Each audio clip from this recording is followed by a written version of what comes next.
ഇനി ഞാൻ മയ്യത്തായി ഞാൻ വാപ്പാടെ അടുത്ത് പോയിട്ട് വേണം എനിക്ക് ക്ഷമ പറയാൻ, എനിക്കിനി ജീവിക്കണ്ട. ഇതാണ് അവരുടെ അവസ്ഥ. ഈ മരണപ്പെട്ടവരെ എങ്ങനെ കാണിച്ചു കൊടുക്കുന്നത്? ഇത് പ്രോപ്പറായിട്ട് പഠിച്ചില്ല എന്നുണ്ടെങ്കിൽ ഓൺലൈനിലൊക്കെ പഠിക്കുന്നത് അവരവരുടെ വരുമാനത്തിന് വേണ്ടി ചെയ്യുന്നതാണ്. അറിയാമെന്നുള്ളവൻ നല്ല രീതിയിൽ കൈകാര്യം ചെയ്യുകയാണെങ്കിൽ ഒരാളുടെ ജീവൻ രക്ഷിക്കാനും പറ്റും, ഒരാളെ കൊല്ലാനും. ഇന്ന് നമ്മുടെ ഒപ്പം ഉള്ളത് മെന്റലിസ്റ്റും ഹിപ്നോട്ടിസ്റ്റുമായിട്ടുള്ള വൈശാഖാണ്. വൈശാഖ്, ടൗൺ ഹൗസിലേക്ക് സ്വാഗതം. Thank you. നമുക്ക് ആദ്യം മെന്റലിസത്തെ കുറിച്ച് സംസാരിക്കാം. തീർച്ചയായിട്ടും. ഓക്കെ, എന്താണ് മെന്റലിസം? മെന്റലിസം എന്ന് പറയുന്നത് ഒരു ആർട്ട് ഫോമാണ്. നമ്മൾ പണ്ട് കാലത്ത് മാജിക് ഒക്കെ കാണുന്നുണ്ടായിരുന്നല്ലോ. മാജിക്കിൻ്റെ തന്നെ പല വേർഷൻസ് ഉണ്ട്. ഇപ്പോൾ ക്ലോസപ്പ് മാജിക് ഉണ്ട്, ഇല്യൂഷൻ ഷോസ് ഉണ്ട്, കഞ്ചറിങ് ആക്ട് ഉണ്ട്, സ്ട്രീറ്റ് മാജിക് ഉണ്ട്, റോക്ക് മാജിക്സ് ഉണ്ട്, കോയിൻ മാജിക് ഉണ്ട്. അങ്ങനെ കുറേ വെറൈറ്റി മാജിക്സ് ഉണ്ട്. ഇപ്പോൾ ഈ ക്ലോസപ്പ് ഐറ്റംസിൽ വരുന്നതാണ് കോയിൻസ്, കാർഡ്സ്. ഈ കാർഡ്സിൽ തന്നെ സ്പെഷ്യലൈസ് ചെയ്യാൻ പറ്റും. കോയിൻസിൽ സ്പെഷ്യലൈസ് ചെയ്യുന്ന ആളുണ്ട്. ഈവൻ റോപ്പിലൊക്കെ സ്പെഷ്യലൈസ് ചെയ്ത് മാജിക് കാണിക്കുന്ന ആളുകളുണ്ട്. അതുപോലെ തന്നെ അഡ്വാൻസ് ആയിട്ട് പഠിക്കാൻ പറ്റുന്ന ഒരു തലമാണ് മെന്റലിസം എന്ന് പറയുന്നത്. Mentalism is an art form. ഒരു ട്രിക്ക് ആണോ എന്ന് ചോദിച്ചാൽ മെന്റലിസത്തിനകത്ത് കുറേ ട്രിക്സ് ഉണ്ട്, ടെക്നിക്സ് ഉണ്ട്, ഗിമ്മിക്സ് ഉണ്ട്. അതോടൊപ്പം തന്നെ കുറേ ഒബ്സർവേഷൻസ് ഉണ്ട്, കുറേ നമ്മുടെ സ്കിൽസ് ഉണ്ട്, സൈക്കോളജിക്കൽ മൂവ്മെന്റ്സ് ഉണ്ട്, കുറേ കാര്യങ്ങൾ എല്ലാം കൂടെ ചേർന്ന് അത് പഠിക്കാനാണെന്ന് ഒരുപാടുണ്ട്. കാരണം നമുക്ക് ഓരോ സബ്ജക്ട്സും ഓരോ അനുഭവങ്ങളാണ്, ഓരോ എക്സ്പീരിയൻസ് ആണ്. ഇതെല്ലാം ചേർന്ന് വരുന്ന ഒരു ആർട്ട് ഫോമാണ് ഹിപ്നോട്ടിസം എന്ന് പറയുന്നത്. അല്ലാതെ ഇതിനകത്ത് സൂപ്പർ നാച്ചുറൽ ആയിട്ടുള്ള ഒന്നും തന്നെ ഇല്ല. ചിലർ വിചാരിക്കും തീർച്ചയായും ഒരു മെന്റലിസ്റ്റ് എന്ന് പറഞ്ഞാൽ അയാൾക്ക് മാനുഷികമായിട്ടുള്ള പവർ ഉള്ള ഒരു വ്യക്തിയാണ്. ഇപ്പൊ മനസ്സിലുള്ളതെല്ലാം അങ്ങനെയാണെങ്കിൽ മാജിക് കാണിക്കുന്ന എല്ലാവർക്കും അമാനുഷികമായിട്ടുള്ള പവറില്ല. ഒരാളിനെ ഇപ്പോൾ മൂന്നായിട്ട് നമ്മൾ കട്ട് ചെയ്ത് ഒരു സ്റ്റേജിൽ ഈ ഒരു ഇല്യൂഷൻ ഷോയിൽ ഒരു നോർമൽ ലേഡിയെ മൂന്നായിട്ട് കട്ട് ചെയ്ത് 3 പീസ് 3 സൈഡിൽ കൊണ്ടുവയ്ക്കുന്നു. അയാളുടെ കഴിവ് അമാനുഷികം എന്ന് പറയാൻ പറ്റത്തില്ലേ? അത് അമാനുഷികമാണ്. പക്ഷെ എന്റെ മനസ്സിലുള്ള ഒരു കാര്യം നിങ്ങൾ അറിയാന്ന് പറയുമ്പോൾ അത് ശരിക്കും പറഞ്ഞാൽ ഞാൻ പേടിച്ചിട്ടല്ലേ നിങ്ങളടുത്ത് വരും. തീർച്ചയായിട്ടും എല്ലാവർക്കും ഒരു പേടിയുണ്ട്. ഹിപ്നോട്ടിസ്റ്റ് അല്ലെങ്കിൽ മെന്റലിസ്റ്റ് എന്നൊക്കെ പറയുമ്പോൾ അയ്യോ എൻ്റെ മനസ്സിലുള്ള രഹസ്യങ്ങളെല്ലാം എടുക്കും. എല്ലാവരുടെയും മനസ്സിൽ രഹസ്യങ്ങളുണ്ട്. പേഴ്സണൽ എന്ന് പറയുന്നത് അത് ആ വ്യക്തിയുടെ സ്വകാര്യതയാണ്. എനിക്ക് ഒരാളുടെ സ്വകാര്യതയിൽ കയറേണ്ട ഒരു കാര്യമില്ല. എല്ലാ വ്യക്തികൾക്കും അവരുടേതായിട്ടുള്ള പ്രൈവസി ഉണ്ട്. ആ ഒരു പ്രൈവസി പ്രൊട്ടക്ട് ചെയ്യുന്ന ഒരു വ്യക്തി തന്നെയാണ് ഞാനെന്ന് പറയുന്നത്. ബട്ട് നമുക്ക് ചില കാര്യങ്ങൾ നമ്മളൊരു ആക്ടിലൂടെ നമ്മൾ കണ്ടെത്താൻ ശ്രമിക്കുന്നു, അത്രേ ഉള്ളൂ. അതൊരു ആർട്ട് ഫോം മാത്രമാണ്. നിങ്ങൾ മനസ്സിൽ വിചാരിക്കുന്ന എല്ലാ കാര്യങ്ങളും അങ്ങനെ വിചാരിക്കാൻ പറ്റുമെന്നുണ്ടെങ്കിൽ നമ്മുടെ ഈ ലോകത്തിൽ ഈ യുദ്ധവും കാര്യങ്ങളൊക്കെ ഉണ്ടാക്കുന്നതിന് മുന്നേ തന്നെ നാളെ ഇവിടെ മിസൈൽ ആക്രമണം ഉണ്ടാവുമെന്ന് നമുക്കൊരാളുടെ ഫേഷ്യൽ എക്സ്പ്രഷൻ മനസ്സിലാക്കിയാൽ തന്നെ നമുക്ക് ചെയ്യാൻ പറ്റത്തില്ല. ഇപ്പൊ ട്രംപിന്റെ ഒരു ഇന്റർവ്യൂവില് അല്ലെങ്കിൽ അദ്ദേഹത്തിന്റെ ഒരു പ്രസ് മീറ്റിൽ അയാളുടെ ഫേഷ്യൽ എക്സ്പ്രഷൻസ് നോക്കിയിട്ട് നമുക്ക് മനസ്സിലാക്കാൻ പറ്റുമോ അദ്ദേഹം നാളെ എന്താണ് പ്ലാൻ ചെയ്യുന്നത്? പക്ഷെ അങ്ങനെയൊന്നുമല്ല. നമുക്ക് കുറെ കാര്യങ്ങൾ കുറെ ടെക്നിക്ക് ഉപയോഗിച്ച് കുറെ ഗിമിക്സ് ഉപയോഗിച്ച് കുറെ കാര്യങ്ങൾ നമുക്ക് ചെയ്യാൻ പറ്റും. ഇത്തരം അനുഭവങ്ങൾ ഉണ്ടായിട്ടുണ്ടോ? മീൻ നമ്മളിപ്പോൾ ഒരു സ്ട്രീറ്റിൽ നമ്മൾ പെർഫോം ചെയ്യുമ്പോൾ അല്ലെങ്കിൽ ഒരു സ്റ്റേജിൽ പെർഫോം ചെയ്യുമ്പോൾ ആളുകളെ വിളിക്കുമ്പോൾ അവർ പിന്മാറി അയ്യോ എന്ന് പറയുന്ന ഏറ്റവും രസകരമായിട്ടുള്ള എന്തെങ്കിലും? തീർച്ചയായിട്ടും. സ്റ്റേജിൽ ഇപ്പോൾ മെയിനായിട്ട് കേരളത്തിലെ സ്റ്റേജിലൊക്കെ ആണെങ്കിൽ കേരളത്തിൽ എല്ലാവർക്കും ഒരു മെന്റലിസം എന്താണ് എന്നൊക്കെ ഏകദേശം ഒരു ഐഡിയ ഉള്ള ആളുകളാണ്. അപ്പോൾ മെന്റലിസം എന്ന് പറയുമ്പോൾ തന്നെ എല്ലാവർക്കും പേടിയോടുകൂടിയാണ് നമ്മൾ. ഇപ്പോൾ ചിലർ ഇപ്പോൾ എൻ്റെ ഓഫീസിലാണെങ്കിൽ പോലും ചില സ്റ്റാഫുകൾ പറയും സാറിൻ്റെ കണ്ണിലോട്ട് നോക്കിക്കഴിഞ്ഞാൽ എന്തോ മനസ്സിലെന്താണ് വിചാരിക്കുന്നത് സാർ എടുക്കും. അങ്ങനെയൊന്നും അല്ല കേട്ടോ. ശരിക്കും പറഞ്ഞാൽ അങ്ങനെയൊന്നും അല്ല. എൻ്റെ കണ്ണിലോട്ട് നോക്കിയെന്ന് പറഞ്ഞിട്ട് നിങ്ങളുടെ മനസ്സിലുള്ള എല്ലാ കാര്യങ്ങളും എനിക്ക് അതുപോലെ കിട്ടത്തില്ല. പക്ഷേ ചില കാര്യങ്ങൾ നമുക്ക് എടുക്കാനും പറ്റും. ഇപ്പോൾ ഒരാൾ കള്ളം പറയുകയാണ് എന്നുണ്ടെങ്കിൽ അയാൾ നമ്മുടെ മുന്നിൽ നിന്ന് കള്ളം പറയുകയാണെങ്കിൽ അയാളുടെ അയാളുടെ ഒരു മാനറിസവും അയാളുടെ ഒരു ബോഡി ലാംഗ്വേജും വെച്ച് നമുക്കത് മനസ്സിലാക്കാൻ പറ്റും അയാൾ പറയുന്നത് കള്ളമാണ് എന്നുള്ളത്. അപ്പോൾ ശരിക്കും പറഞ്ഞാൽ ഈ മെന്റലിസം എന്ന് പറയുന്ന ഒരു പോർഷൻ അല്ല ഹിപ്നോട്ടിസ്റ്റിക് രീതിയിലോട്ട് വരുമ്പോൾ എന്നാണോ പറഞ്ഞു വരുന്നത്? തീർച്ചയായിട്ടും. മെന്റലിസം വേറെയാണ്, ഹിപ്നോട്ടിസം വേറെയാണ്. മെന്റലിസം ഞാൻ നേരത്തെ പറഞ്ഞതുപോലെ ഒരു ആർട്ട് ഫോമാണ്. എല്ലാവരെയും എന്റർടൈൻ ചെയ്യാൻ പറ്റുന്ന ഒരു ആർട്ട് ഫോമാണ് മെന്റലിസം എന്ന് പറയുന്നത്. ഹിപ്നോട്ടിസം എന്ന് പറയുന്നത് പ്യൂർലി സയൻറ്റിഫിക് ആണ്. ശാസ്ത്രീയമായിട്ട് ഒരാളുടെ മനസ്സിനെ നമ്മൾ നിയന്ത്രിക്കുകയും അത് നമുക്ക് നിയന്ത്രിക്കുക എന്ന് വെച്ച് കഴിഞ്ഞാൽ പൂർണ്ണമായിട്ട് അയാളുടെ കൺട്രോൾ എടുക്കുന്നതെന്നല്ല. ഹിപ്നോട്ടിസം എന്ന് പറഞ്ഞാൽ മൈൻഡിനെ റിലാക്സ് ചെയ്യാൻ ഉപയോഗിക്കുന്ന ഒരു തെറാപ്യൂട്ടിക്കലായിട്ട് ചെയ്യാൻ പറ്റുന്ന ഒരു കാര്യമാണ് ഹിപ്നോ തെറാപ്പി അല്ലെങ്കിൽ ഹിപ്നോട്ടിസം എന്ന് പറയുന്നത്. ഇപ്പോൾ നിങ്ങൾക്ക് മെയിനായിട്ട് ഒരു തെറ്റിദ്ധാരണ ഉള്ളതെന്ന് വെച്ച് കഴിഞ്ഞാൽ ടി വിയിലൊക്കെ കണ്ടിട്ടുള്ള ഹിപ്നോട്ടിസം എന്ന് പറയുന്നത് ഒരാളെ ഉറക്കി കിടത്തുന്നു, അയാളുടെ മനസ്സിലുള്ള രഹസ്യങ്ങളെല്ലാം ചോദിക്കുന്നു, അയാൾ എല്ലാ കാര്യങ്ങളും അതുപോലെ പറയുന്നു, അയാൾ ഇത്രയും ദിവസം മനസ്സിൽ അടക്കി വെച്ചിരുന്ന രഹസ്യമെല്ലാം അയാൾ അതുപോലെ പറയുന്നു. അപ്പോൾ എല്ലാവരുടെയും തെറ്റിദ്ധാരണ എന്ന് വെച്ചാൽ സ്റ്റേജിൽ തന്നെ ഞാനൊരു ഷോ അവതരിപ്പിക്കുമ്പോൾ ആരെങ്കിലും രണ്ടുപേരും മുന്നോട്ട് വരുമെന്ന് വെച്ചപ്പോൾ എല്ലാവരും താഴോട്ട് നോക്കിയിരിക്കും. പിന്നെ നമ്മളിതിപ്പോൾ ആളിനെ കണ്ടെത്തണം എന്നുണ്ടെങ്കിൽ നമ്മളിപ്പോൾ എന്തെങ്കിലും ബോൾ എന്തെങ്കിലും ക്യാച്ച് ചെയ്യാൻ കൊടുത്തോ അങ്ങനെ എന്തെങ്കിലും ആയിരിക്കും നമ്മൾ ആളിനെ എടുക്കുന്നത്. ശരിക്കും ഈ മൈൻഡ് റീഡിങ് എന്ന് പറയുന്നത് ഒരു ആർട്ടാണ് എന്ന് കരുതി നിങ്ങളുടെ ഡീപ്പായിട്ടുള്ള സീക്രട്സോ കാര്യങ്ങളോ ഒന്നും നമ്മൾ എടുക്കത്തില്ല. എടുക്കാൻ കഴിയില്ല എന്നല്ല, നമ്മൾ എടുക്കത്തില്ല. എടുക്കണമെന്ന് വെച്ച് കഴിഞ്ഞാൽ നമുക്ക് എടുക്കണമെന്ന് വെച്ച് കഴിഞ്ഞാൽ നമുക്ക് പല ഗിമ്മിക്സ് ഉപയോഗിച്ചും പല ടെക്നിക്സ് ഉപയോഗിച്ചും എടുക്കാനും പറ്റും. നമുക്ക് വേണമെങ്കിൽ ഒന്ന് ട്രൈ ചെയ്ത് നോക്കിയാലോ? ഓക്കെ, നോക്കാം. അപ്പോൾ എല്ലാവരും റെഡി ആയിട്ടിരിക്കുക. ഓക്കെ, ഭാഗ്യനാഥിൻ്റെ ലൈഫിൽ എല്ലാവരുടെ ലൈഫിലുള്ളതുപോലെ തന്നെ ഒരു ചൈൽഡ്ഹുഡ് ഫ്രണ്ട് ഉണ്ടായിരിക്കും. ഭാഗ്യനാഥ് ഏറ്റവും കൂടുതൽ മിസ് ചെയ്യുന്ന ഒരു ചൈൽഡ്ഹുഡ് ഫ്രണ്ട് പെട്ടെന്നൊന്ന് മനസ്സിലോട്ട് കൊണ്ടുവരാമോ? കൊണ്ടുവന്നു. മെയിലാവോ ഫീമെയിലാവോ എന്ത് വേണമെങ്കിലും ആവും, കൊണ്ടുവന്നു. ഞാൻ ജസ്റ്റ് ഒന്ന് ചോദിച്ചോട്ടെ, ആ പേരിൻ്റെ ആദ്യത്തെ അക്ഷരം മാത്രം മനസ്സിലൊന്ന് റിപ്പീറ്റ് ചെയ്തോണ്ടിരുന്നേ. ഇംഗ്ലീഷ് ആണോ മലയാളം? ഇംഗ്ലീഷിൽ എഴുതുമ്പോൾ ആദ്യത്തെ ലെറ്റർ മാത്രം മൈൻഡിലൊന്ന് റിപ്പീറ്റ് ചെയ്തോണ്ടിരുന്നേ. ABCDEFGHIJKLMNOPQRSTU. എസ് ആണോ ആദ്യത്തെ അക്ഷരം? അതെ അതെ. ശരി, ഇനി ആ ഒരു പേരിൽ എത്ര അക്ഷരമുണ്ടെന്ന് ജസ്റ്റ് മൈൻഡിൽ ഒന്ന് കാൽക്കുലേറ്റ് ചെയ്തേ.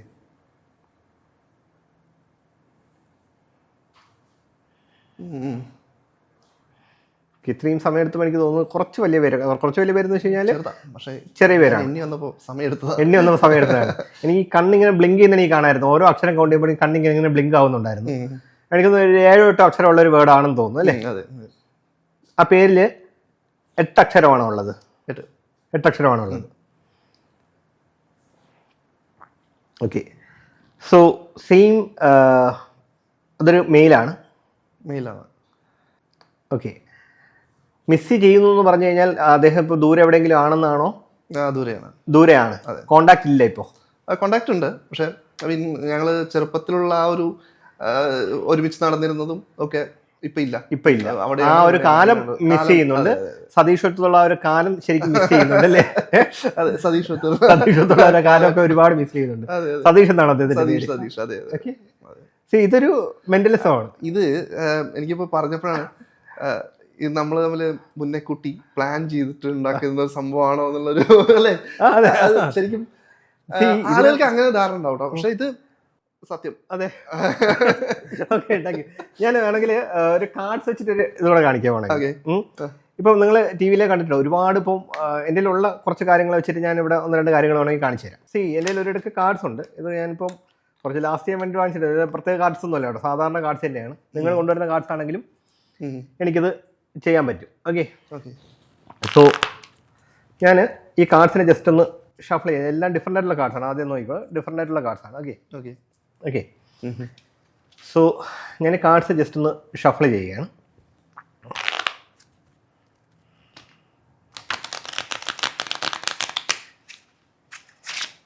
ഓക്കെ, ഞാൻ വീണ്ടും ഇങ്ങനെ ഓരോ കാർഡ്സ് ആയിട്ട് ഇങ്ങനെ ഷഫിൾ ചെയ്യുന്നുണ്ട്. താങ്കൾക്ക് ഇഷ്ടമുള്ള സ്ഥലത്ത് സ്റ്റോപ്പ് പറയാം.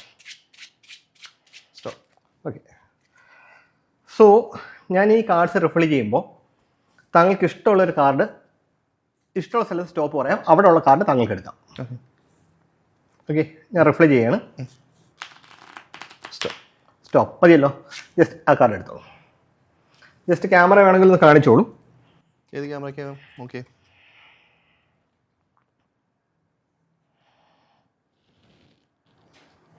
ഓക്കെ, സെയിം ഒന്നുകൂടെ നമുക്ക് റിപ്പീറ്റ് ചെയ്യാം. ഒരു കാർഡ് കൂടെ എടുക്കാം. Okay, stop. ഓക്കെ, ഇത് എടുത്തോളൂ. അത് കാണിക്കണം? കാണിച്ചോളൂ. റാൻഡമായിട്ട് 2 കാർഡ്സ് താങ്കൾ എടുത്തിട്ടുണ്ട്. കാർഡ്സ് കളിക്കാറുണ്ടോ? കാർഡ്സിൻ്റെ ഒക്കെ വാല്യൂ അറിയാമെന്ന് ഞാൻ വിശ്വസിക്കുന്നു. അതായത് എ എന്ന് പറയുന്നതിൻ്റെ വാല്യൂ 1 ആണ്. പിന്നെ 2 മുതൽ 10 വരെയുള്ള നമ്പേഴ്സാണ് കാർഡ്സിലുള്ളത്. പിന്നെ ജെ എന്ന് പറയുന്നത് 11 വാല്യൂ, ക്യൂവിന് 12, കിങ്ങിന് 13, ഇങ്ങനെയാണ് വാല്യൂ വരുന്നത് അല്ലേ? അപ്പോൾ താങ്കളുടെ കയ്യിൽ ഇപ്പോൾ 2 കാർഡ്സ് ഉണ്ട്. ആദ്യം എടുത്ത കാർഡ് ജസ്റ്റ് അതിൻ്റെ value for the first time ഞാനൊന്ന് കണ്ടെത്താൻ വേണ്ടി ശ്രമിക്കാം. ഓക്കെ, എനിക്ക് തോന്നുന്നു താങ്കളുടെ കയ്യിലിരിക്കുന്ന കാർഡ് എന്ന് പറയുന്നത്, ഫസ്റ്റ് കാർഡ് എന്ന് പറയുന്നത് ഒരു ബ്ലാക്ക് കളർ കാർഡാണ്. And it's A number card.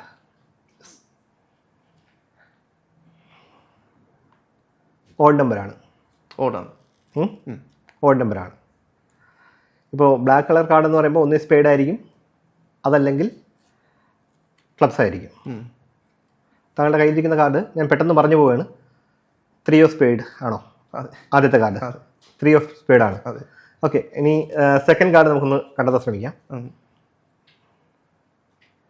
and this time it is red card. Again it's a number card അതെ. and now it's an even number. Diamond അല്ലെങ്കിൽ ഹാർട്ടാണ് സിമ്പിൾ. എനിക്കൊന്ന് ഹാർട്ടാണോ സോറി ഡയമണ്ട് ആണോ സിമ്പിൾ? അതെ, ഡയമണ്ട് ആണ്. അതെ, is it 4 of diamond? Correct. 3 of ക്ലബ്സും 4 ഓഫ് ഡയമണ്ടും ആണ്. ഞാനിപ്പോൾ രണ്ടുപേരെ കൊണ്ടാണ് ചെയ്യിക്കുന്നത്. നമ്മളിപ്പോൾ ഒരാൾ മാത്രമേ ഉള്ളൂ, അതുകൊണ്ടാണ് 2 കാർഡ് എടുക്കുന്നത്. ഇനി എൻ്റെ കയ്യിൽ ജസ്റ്റ് ഒരു പുസ്തകമുണ്ട്. ഈ ഒരു പുസ്തകം എല്ലാവരും വായിച്ചിട്ടുണ്ടാവും. നല്ലൊരു പുസ്തകമാണ്. നമ്മുടെ മനസ്സിൻ്റെ സബ് കോൺഷ്യസ് മൈൻഡിൻ്റെ പവേഴ്സ് എല്ലാം അറിയാൻ പറ്റുന്നത്. Power of your sub conscious mind എന്നൊരു പുസ്തകമാണ്. കിട്ടുകയാണെങ്കിൽ ഒരു കോപ്പി എന്തായാലും വാങ്ങി വായിച്ചു നോക്കുക. ജസ്റ്റ് ഈ ഒരു പുസ്തകം സാധാരണ ഒരു പുസ്തകമാണ്. ജസ്റ്റ് നോക്കിക്കോളൂ.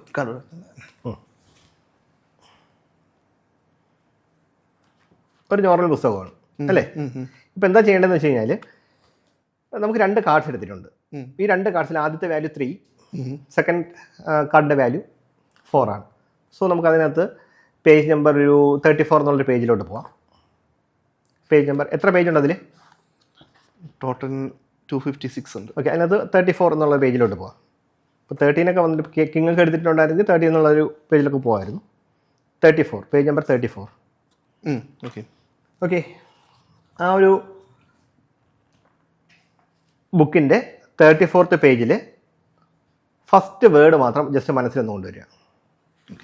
ഓക്കെ, പെട്ടെന്ന് നോക്കിയിട്ട് ക്ലോസ് ചെയ്തോ. എനിക്ക് തോന്നുന്നു എനിക്കൊരു ഫെമിലിയർ ആയിട്ടുള്ളൊരു വേർഡാണെന്ന് തോന്നുന്നു. അതെ, പെട്ടെന്ന് ഓർമ്മയിൽ നിൽക്കും. ഓർമ്മയിൽ നിൽക്കും. ജസ്റ്റ് അതിലെ ആദ്യത്തെ അക്ഷരം മാത്രം ജസ്റ്റ് ഒന്ന് മൈൻഡ് റിപ്പീറ്റ് ചെയ്യാമോ?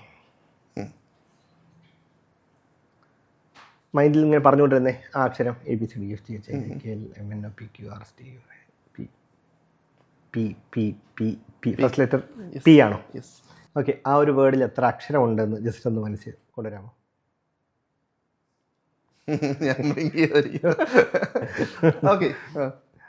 കൊണ്ടുവന്നോ?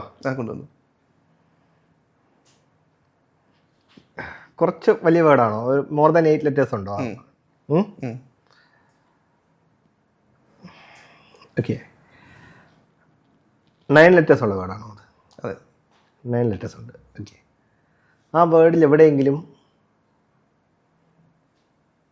എസ് എന്നുള്ളൊരു അക്ഷരം ഉണ്ടോ? ഉണ്ട്. ഇ എന്നൊരു അക്ഷരം ഉണ്ടോ? ഉണ്ട്. എ എന്നൊരു അക്ഷരം ഉണ്ടോ? ഉണ്ട്. ഈ 3 അക്ഷരം കോമൺ ആണ്, മിക്ക വേർഡ്സിലും കാണുന്ന ആണല്ലേ? ഇതെല്ലാം കൂടി ഒരു വേർഡിൽ വന്നു. ഒരുപാട് യാത്രകളൊക്കെ പോകാൻ ഇഷ്ടപ്പെടുന്ന അല്ലേ? ആണോ? അതെ അതെ അതെ. എന്താ പെട്ടെന്ന് ചിരിച്ചത്? ഒരുപാട് യാത്രകൾ പോകാൻ ഇഷ്ടപ്പെടുന്ന ഒരാളാണോ താങ്കളെന്നാണ് ഞാൻ ചോദിക്കാൻ വന്നത്. അതെ അതെ. ഓക്കെ, താങ്കളുടെ കയ്യിലിരിക്കുന്ന പുസ്തകത്തിൽ 34th പേജിൽ ആദ്യത്തെ വേർഡ് എന്ന് പറയുന്നത് താങ്കൾ സെലക്ട് ചെയ്ത റാൻഡമായി സെലക്ട് ചെയ്ത 2 കാർഡ്സിൽ നിന്ന് കിട്ടിയ ആ ഒരു വേർഡ് എന്ന് പറയുന്നത് പാസഞ്ചർ എന്നുള്ള വേർഡാണോ? Correct, passenger. ജസ്റ്റ് വേണമെങ്കിൽ ക്യാമറയിൽ നിന്ന് കാണിച്ചു കൊടുത്തോളൂ.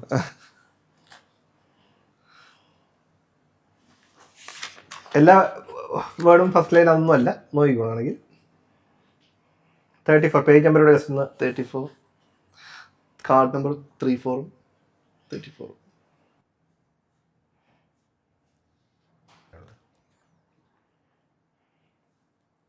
മറ്റു പേജസ് ഒക്കെ വേണം നോക്കിക്കോ. പാസഞ്ചർ എന്നുള്ള വേർഡ് വേറെ റിപ്പീറ്റ് ചെയ്ത് വരുന്നുണ്ടോ? ആ പേജ് എല്ലാം ഡിഫറെൻ്റ് അല്ലേ? ഡിഫറെൻ്റ് ആണ്. ഓക്കെ, സോ ഇത് മെന്റലിസത്തിൻ്റെ ഒരു ആക്റ്റാണ്. ഓക്കെ, ഇതിപ്പോൾ സ്റ്റേജ് പെർഫോമൻസ് ആണെങ്കിൽ ഇപ്പോൾ കാണികളിൽ നിന്ന് ഒരാളെ തിരഞ്ഞെടുക്കുകയാണ് ചെയ്യുന്നത്. പലപ്പോഴും എല്ലാ മജീഷ്യന്മാരും അനുഭവിക്കുന്ന ഒരു സംഭവമാണ്, അത് നിങ്ങളുടെ ആളാണ് എന്ന് പറയുന്ന സിറ്റുവേഷൻസ് ഉണ്ട് അല്ലേ? കാരണം നമ്മൾ റാൻഡം ആയിട്ടുള്ള ഒരു കൂട്ടത്തിൽ നിന്ന് ഒരാളെ തിരഞ്ഞെടുത്ത് കൊണ്ടുവന്ന് നമ്മളുടെ ആളായിട്ട് നിർത്തുന്നു എന്ന് പറയുമ്പോൾ ആർക്കായാലും സംശയം തോന്നും. അതെ, അപ്പോൾ അതിനെയൊക്കെ എങ്ങനെയാണ് നിങ്ങളത് കാണുന്നത്?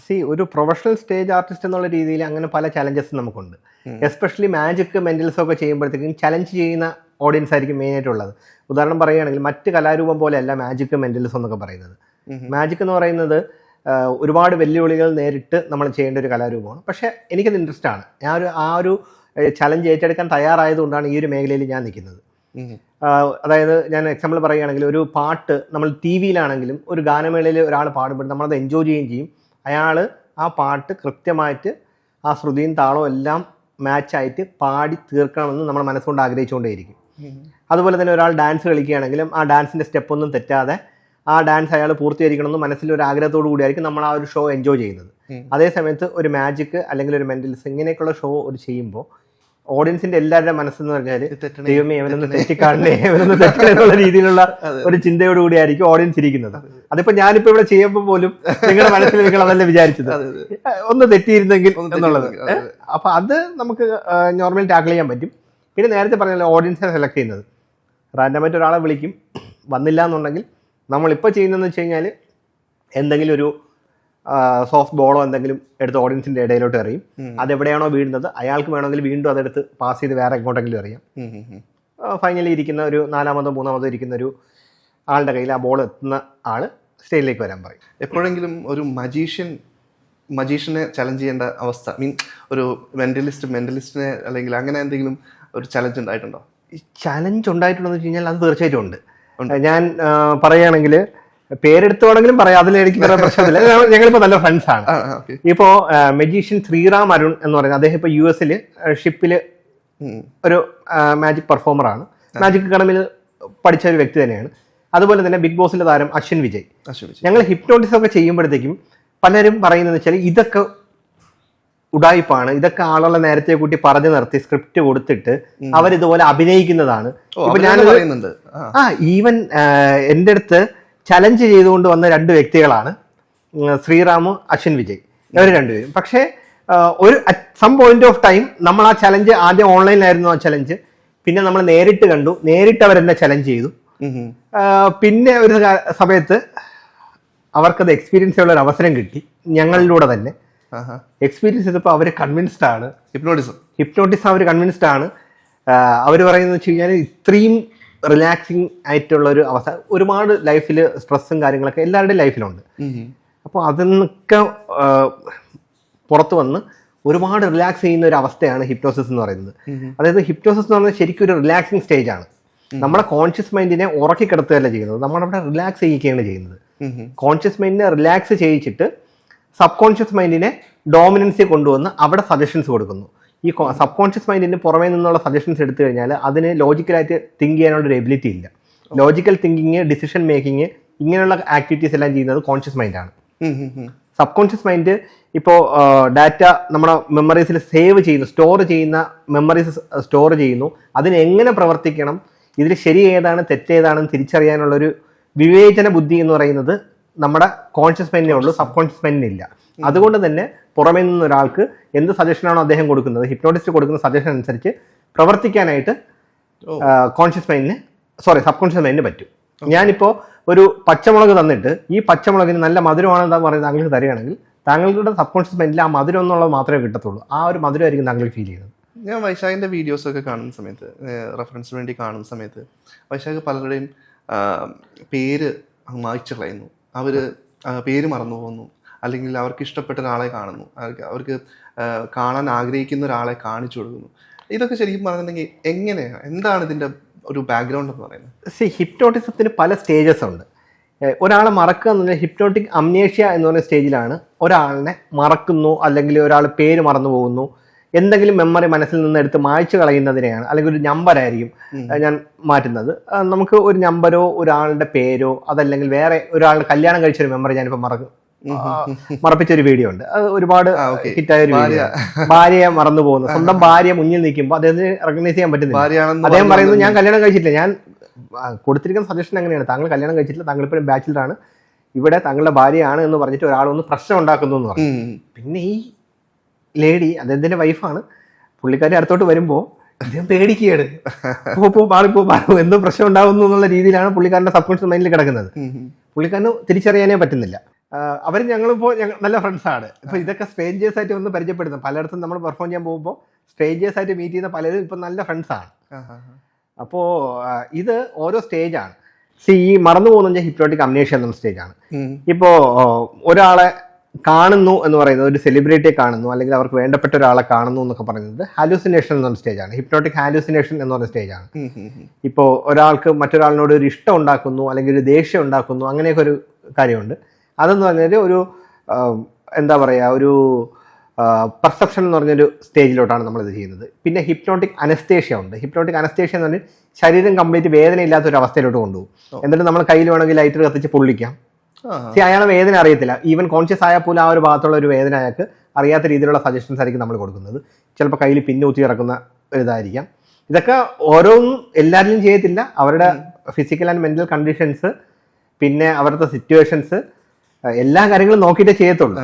നമുക്ക് ചെയ്യണമെന്നുണ്ടെങ്കിൽ നമുക്ക് ചെയ്യാൻ പറ്റും, ബട്ട് എല്ലാരെയും എല്ലാ കാര്യങ്ങളും ചെയ്തില്ല. ഇത് ശരിക്കും പറഞ്ഞിട്ടുണ്ടെങ്കിൽ ഇപ്പൊ പറഞ്ഞതെല്ലാം മായ്ച്ചു കളയുന്ന കാര്യമാണ്. ഇതൊരാൾക്ക് ഇതാണ് നിങ്ങൾ എന്ന് പറഞ്ഞു കൊടുക്കുന്ന അവസ്ഥ ഉണ്ടാവാറുണ്ട്. ഇപ്പോ ഇതാണ് നിങ്ങളെന്ന് പറഞ്ഞാൽ, ഇപ്പൊ ഞാനിപ്പോ അയാളോട് പറയുന്നത്, ഇനി കണ്ണു തുറക്കുമ്പോൾ നിങ്ങൾ ഒരു സെലിബ്രിറ്റിയാണ്, നിങ്ങൾ വലിയൊരു ഗായകനാണ്, അല്ലെങ്കിൽ ഒരു വലിയ ഡാൻസറാണ്, നിങ്ങളെ ആരാധകർ എല്ലാം ചുറ്റും നിൽപ്പുണ്ട്, നിങ്ങൾക്ക് അതെല്ലാം കാണാൻ പറ്റും, നിങ്ങൾ ആ ഒരു രീതിയിലായിരിക്കും നിങ്ങൾ ബിഹേവ് ചെയ്യുന്നത്, അല്ലെങ്കിൽ നിങ്ങൾ മദ്യത്തിനെതിരെ ഈ പറഞ്ഞ അവയർനെസ് നടത്തുന്ന ഒരു വ്യക്തിയാണ് താങ്കൾ. അപ്പം ഇങ്ങനെയൊക്കെ പറയുമ്പോഴത്തേക്കും ഒബ്വിയസ്ലി അയാൾ കണ്ണു തുറക്കുമ്പോൾ അയാൾ ആ ഒരു ആളായിട്ട് മാറുകയാണ്. ഞാൻ സിമ്പിളായിട്ട് പറയുകയാണെങ്കിൽ, ഈ എന്നെ കാണാൻ വേണ്ടി കോയമ്പത്തൂരിൽ നിന്ന് ഒരു ഫാമിലി വന്നിട്ടുണ്ടായിരുന്നു. ഒരു തെറാപ്യൂട്ടിക്കൽ പർപ്പസിന് വേണ്ടി വന്നതാണ്.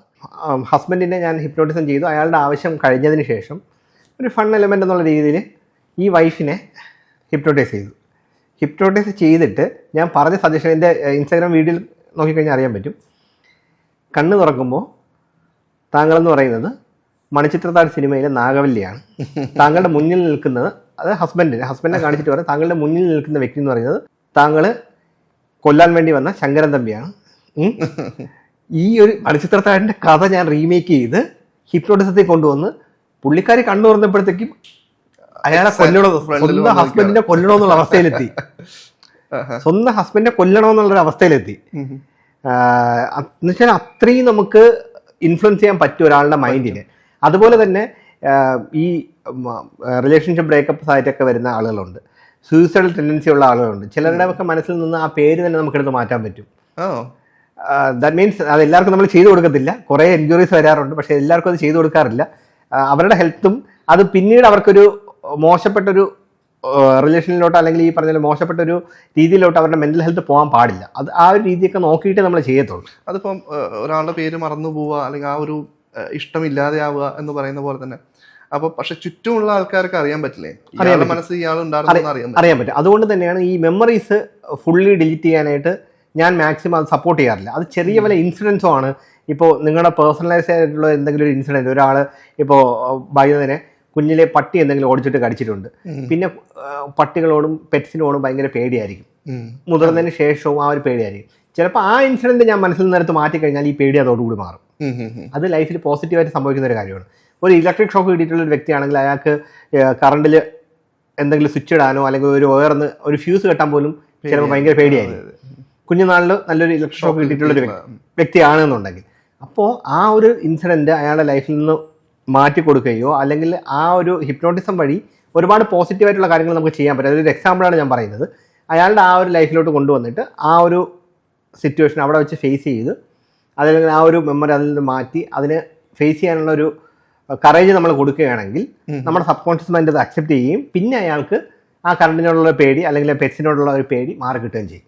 ഇത് നമുക്ക് ശരിക്കും പറഞ്ഞാൽ ഇപ്പം ഇങ്ങനെ കേൾക്കുമ്പോഴാണ് നമുക്കിപ്പോൾ ഡ്രഗ് യൂസ് ഒക്കെ ചെയ്യുന്ന ആൾക്കാരുടെ ആ മെമ്മറി മായിച്ച് അവരുടെ ഒരു ശാരീരികപരമായിട്ട് അവർക്ക് ബുദ്ധിമുട്ടുണ്ടാവും, എന്നാൽ പോലും മെമ്മറിന്ന് അത് ഉപയോഗിക്കാനുള്ള ആ ഒരു ടെൻഡൻസി കുറയ്ക്കാൻ പറ്റും. നമുക്ക് ഹിപ്നോതെറാപ്പി വഴി അഡിക്ഷൻസ് ഒരു പരിധി വരെ മാറ്റാൻ പറ്റും.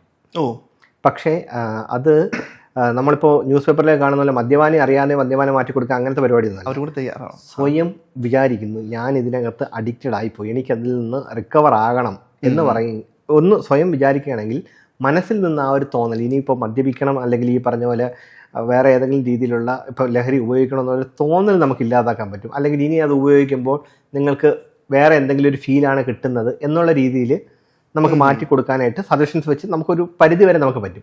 പക്ഷെ അതൊരു പരിധി എന്ന് പറയുന്നത് മനസ്സിനെ മാത്രമേ എനിക്ക് മാറ്റാൻ പറ്റത്തുള്ളൂ. ശാരീരികമായിട്ടുള്ള റിയാക്ഷൻസ് ഉണ്ടാവാനായിട്ടുള്ള സാധ്യതകളുണ്ട്. അങ്ങനെയാണെങ്കിൽ അദ്ദേഹം മെഡിസിൻ കൂടെ എടുക്കേണ്ടി വരും. ഓക്കെ, ഇതേ സംഭവം തന്നെ ഇപ്പോൾ ചെറുപ്പത്തിൽ അബ്യൂസൊക്കെ നേരിട്ട് വന്നിട്ടുള്ള ഇപ്പോൾ ട്രോമ, മെന്റൽ ട്രോമ വലുതായിട്ടും അത് മാറാം വെച്ചാൽ അത്രയും ആഴത്തിൽ പതിഞ്ഞു കിടക്കുന്ന, ഇപ്പം നേരത്തെ പട്ടി ഓടിച്ചെന്ന് പറഞ്ഞ പോലെ തന്നെ ഉണ്ടാവാമല്ലോ, മെന്റൽ ട്രോമാസ് ഉണ്ടാവും. അപ്പോൾ അതൊക്കെ ശരിക്കും പറഞ്ഞാൽ ഇത്തരം ഹിപ്നോതെറാപ്പിയിലൂടെ നമുക്ക് മാറ്റിയെടുക്കാൻ പറ്റും അല്ലേ? അങ്ങനെ ഒരുപാട് കേസ് നമ്മൾ ചെയ്തിട്ടുണ്ട് എന്ന് പറയാൻ കാരണം ഇതുപോലെ തന്നെ വീട്ടിൽ നിന്നാണെങ്കിലും പുറത്തുനിന്നാണെങ്കിലും അറിവില്ലാത്ത സമയത്ത് നേരിട്ടിട്ടുള്ള സെക്ഷൽ ട്രോമയാണെങ്കിലും അല്ലെങ്കിൽ ഇപ്പോൾ വേറെ ഏതെങ്കിലും രീതിയിലുള്ള ഒരു ഫിസിക്കൽ അസാൾട്ട് ആണെങ്കിലും ബാക്കി പലതും നല്ലൊരു കുടുംബജീവിതം നയിക്കുന്നതിനോ അല്ലെങ്കിൽ ഈ പറഞ്ഞ പോലെ വേറെ ഏതെങ്കിലും രീതിയിൽ നല്ലൊരു ലൈഫ് ചൂസ് ചെയ്യുന്നതിന് അവർക്ക് തടസ്സമായിട്ട് നിൽക്കുന്നുണ്ട്. അങ്ങനെയുള്ളവർക്ക് നമ്മൾ ഈ തെറാപ്പി വഴി നമുക്ക് കുറച്ച് റിക്കവർ ചെയ്ത് കൊടുക്കാൻ പറ്റും. ഒരു പരിധി വരെ നമുക്ക് കാര്യങ്ങൾ നമ്മൾ ചെയ്യുന്നുണ്ട്. ഈ മരണപ്പെട്ടവരെ എങ്ങനെ കാണിച്ചു കൊടുക്കുന്നത്? മരണപ്പെട്ടവരെ കാണിക്കുക എന്ന് വെച്ചാൽ അത് നേരത്തെ ഞാൻ പറഞ്ഞതുപോലെ ഹിപ്നോട്ടിക് ഹാലൂസിനേഷനാണ്. മരണപ്പെട്ടവരെ എല്ലാവർക്കും കാണിച്ചു കൊടുക്കാറില്ല. എനിക്ക് ഇന്നും മെസ്സേജസ് വന്നിട്ടുണ്ട്, മരണപ്പെട്ടവരെ കാണണം എന്ന് പറഞ്ഞിട്ട് മെസ്സേജസ് വരാറുണ്ട്. നമ്മൾ മരണപ്പെട്ടവരെ കാണിക്കുന്നത് കൊണ്ട് രണ്ട് രീതിയിലുള്ള ഇമ്പാക്ട്സ് ഉണ്ടാകുന്നുണ്ട്. ചിലർക്ക് അവരുടെ ലൈഫിൽ പോസിറ്റീവായിട്ടുള്ള ഇമ്പാക്റ്റാണ് ഉണ്ടാകുന്നതെങ്കിൽ ആ സബ്ജക്റ്റിൻ്റെ ഫുള്ള് ഹിസ്റ്ററിയും പഠിച്ചതിന് ശേഷം അയാളുടെ ഫിസിക്കൽ ഹെൽത്ത്, മെൻ്റൽ ഹെൽത്ത് ഇതെല്ലാം നോക്കിയതിന് ശേഷം മാത്രമേ ഒരു എത്തിക്കലായിട്ടുള്ള ഹിപ്നോട്ടിസം എന്നുള്ള രീതിയിൽ ഞാനിത് മരിച്ചുപോയ ഒരാളിനെ കാണിച്ചു കൊടുക്കാറുള്ളൂ. അതേ സമയത്ത് മരിച്ചവരെ കാണിക്കാൻ പാടില്ലാത്ത ഒരുപാട് സിറ്റുവേഷൻസ് ഉണ്ട്. അവിടെയാണെങ്കിൽ നമ്മൾ കാണിച്ചു കൊടുക്കുന്നത് ചിലർക്ക് ഇതൊരു ട്രോമ, അവര് ഒരു എക്സാമ്പിൾ പറയാമോ അതിനെ കുറിച്ചിട്ട്? അങ്ങനെ എന്തെങ്കിലും മീൻ അങ്ങനെ കാണിക്കണ്ട എന്ന് തോന്നിയിട്ടുള്ള അവസരങ്ങൾ?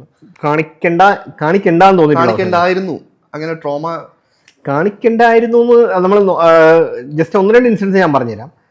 ചില ആളുകളുടെ അവസ്ഥ എന്ന് വെച്ച് കഴിഞ്ഞാൽ ഇപ്പോൾ കോവിഡ് സമയത്ത് നാട്ടിൽ മരണപ്പെട്ട പല അച്ഛനമ്മമാരെയും വിദേശത്തുള്ള മക്കൾക്ക് അവസാനമായിട്ടൊന്ന് കാണാനോ അന്ത്യകർമ്മങ്ങളിൽ പങ്കെടുക്കാനോ അല്ലെങ്കിൽ അവർക്ക് വേണ്ട ബലിതർപ്പണം അങ്ങനെയുള്ള കാര്യങ്ങളൊന്നും ചെയ്യാൻ പറ്റാത്ത അവസ്ഥയിലുള്ള ഒരുപാട് മക്കൾ ഉണ്ട്.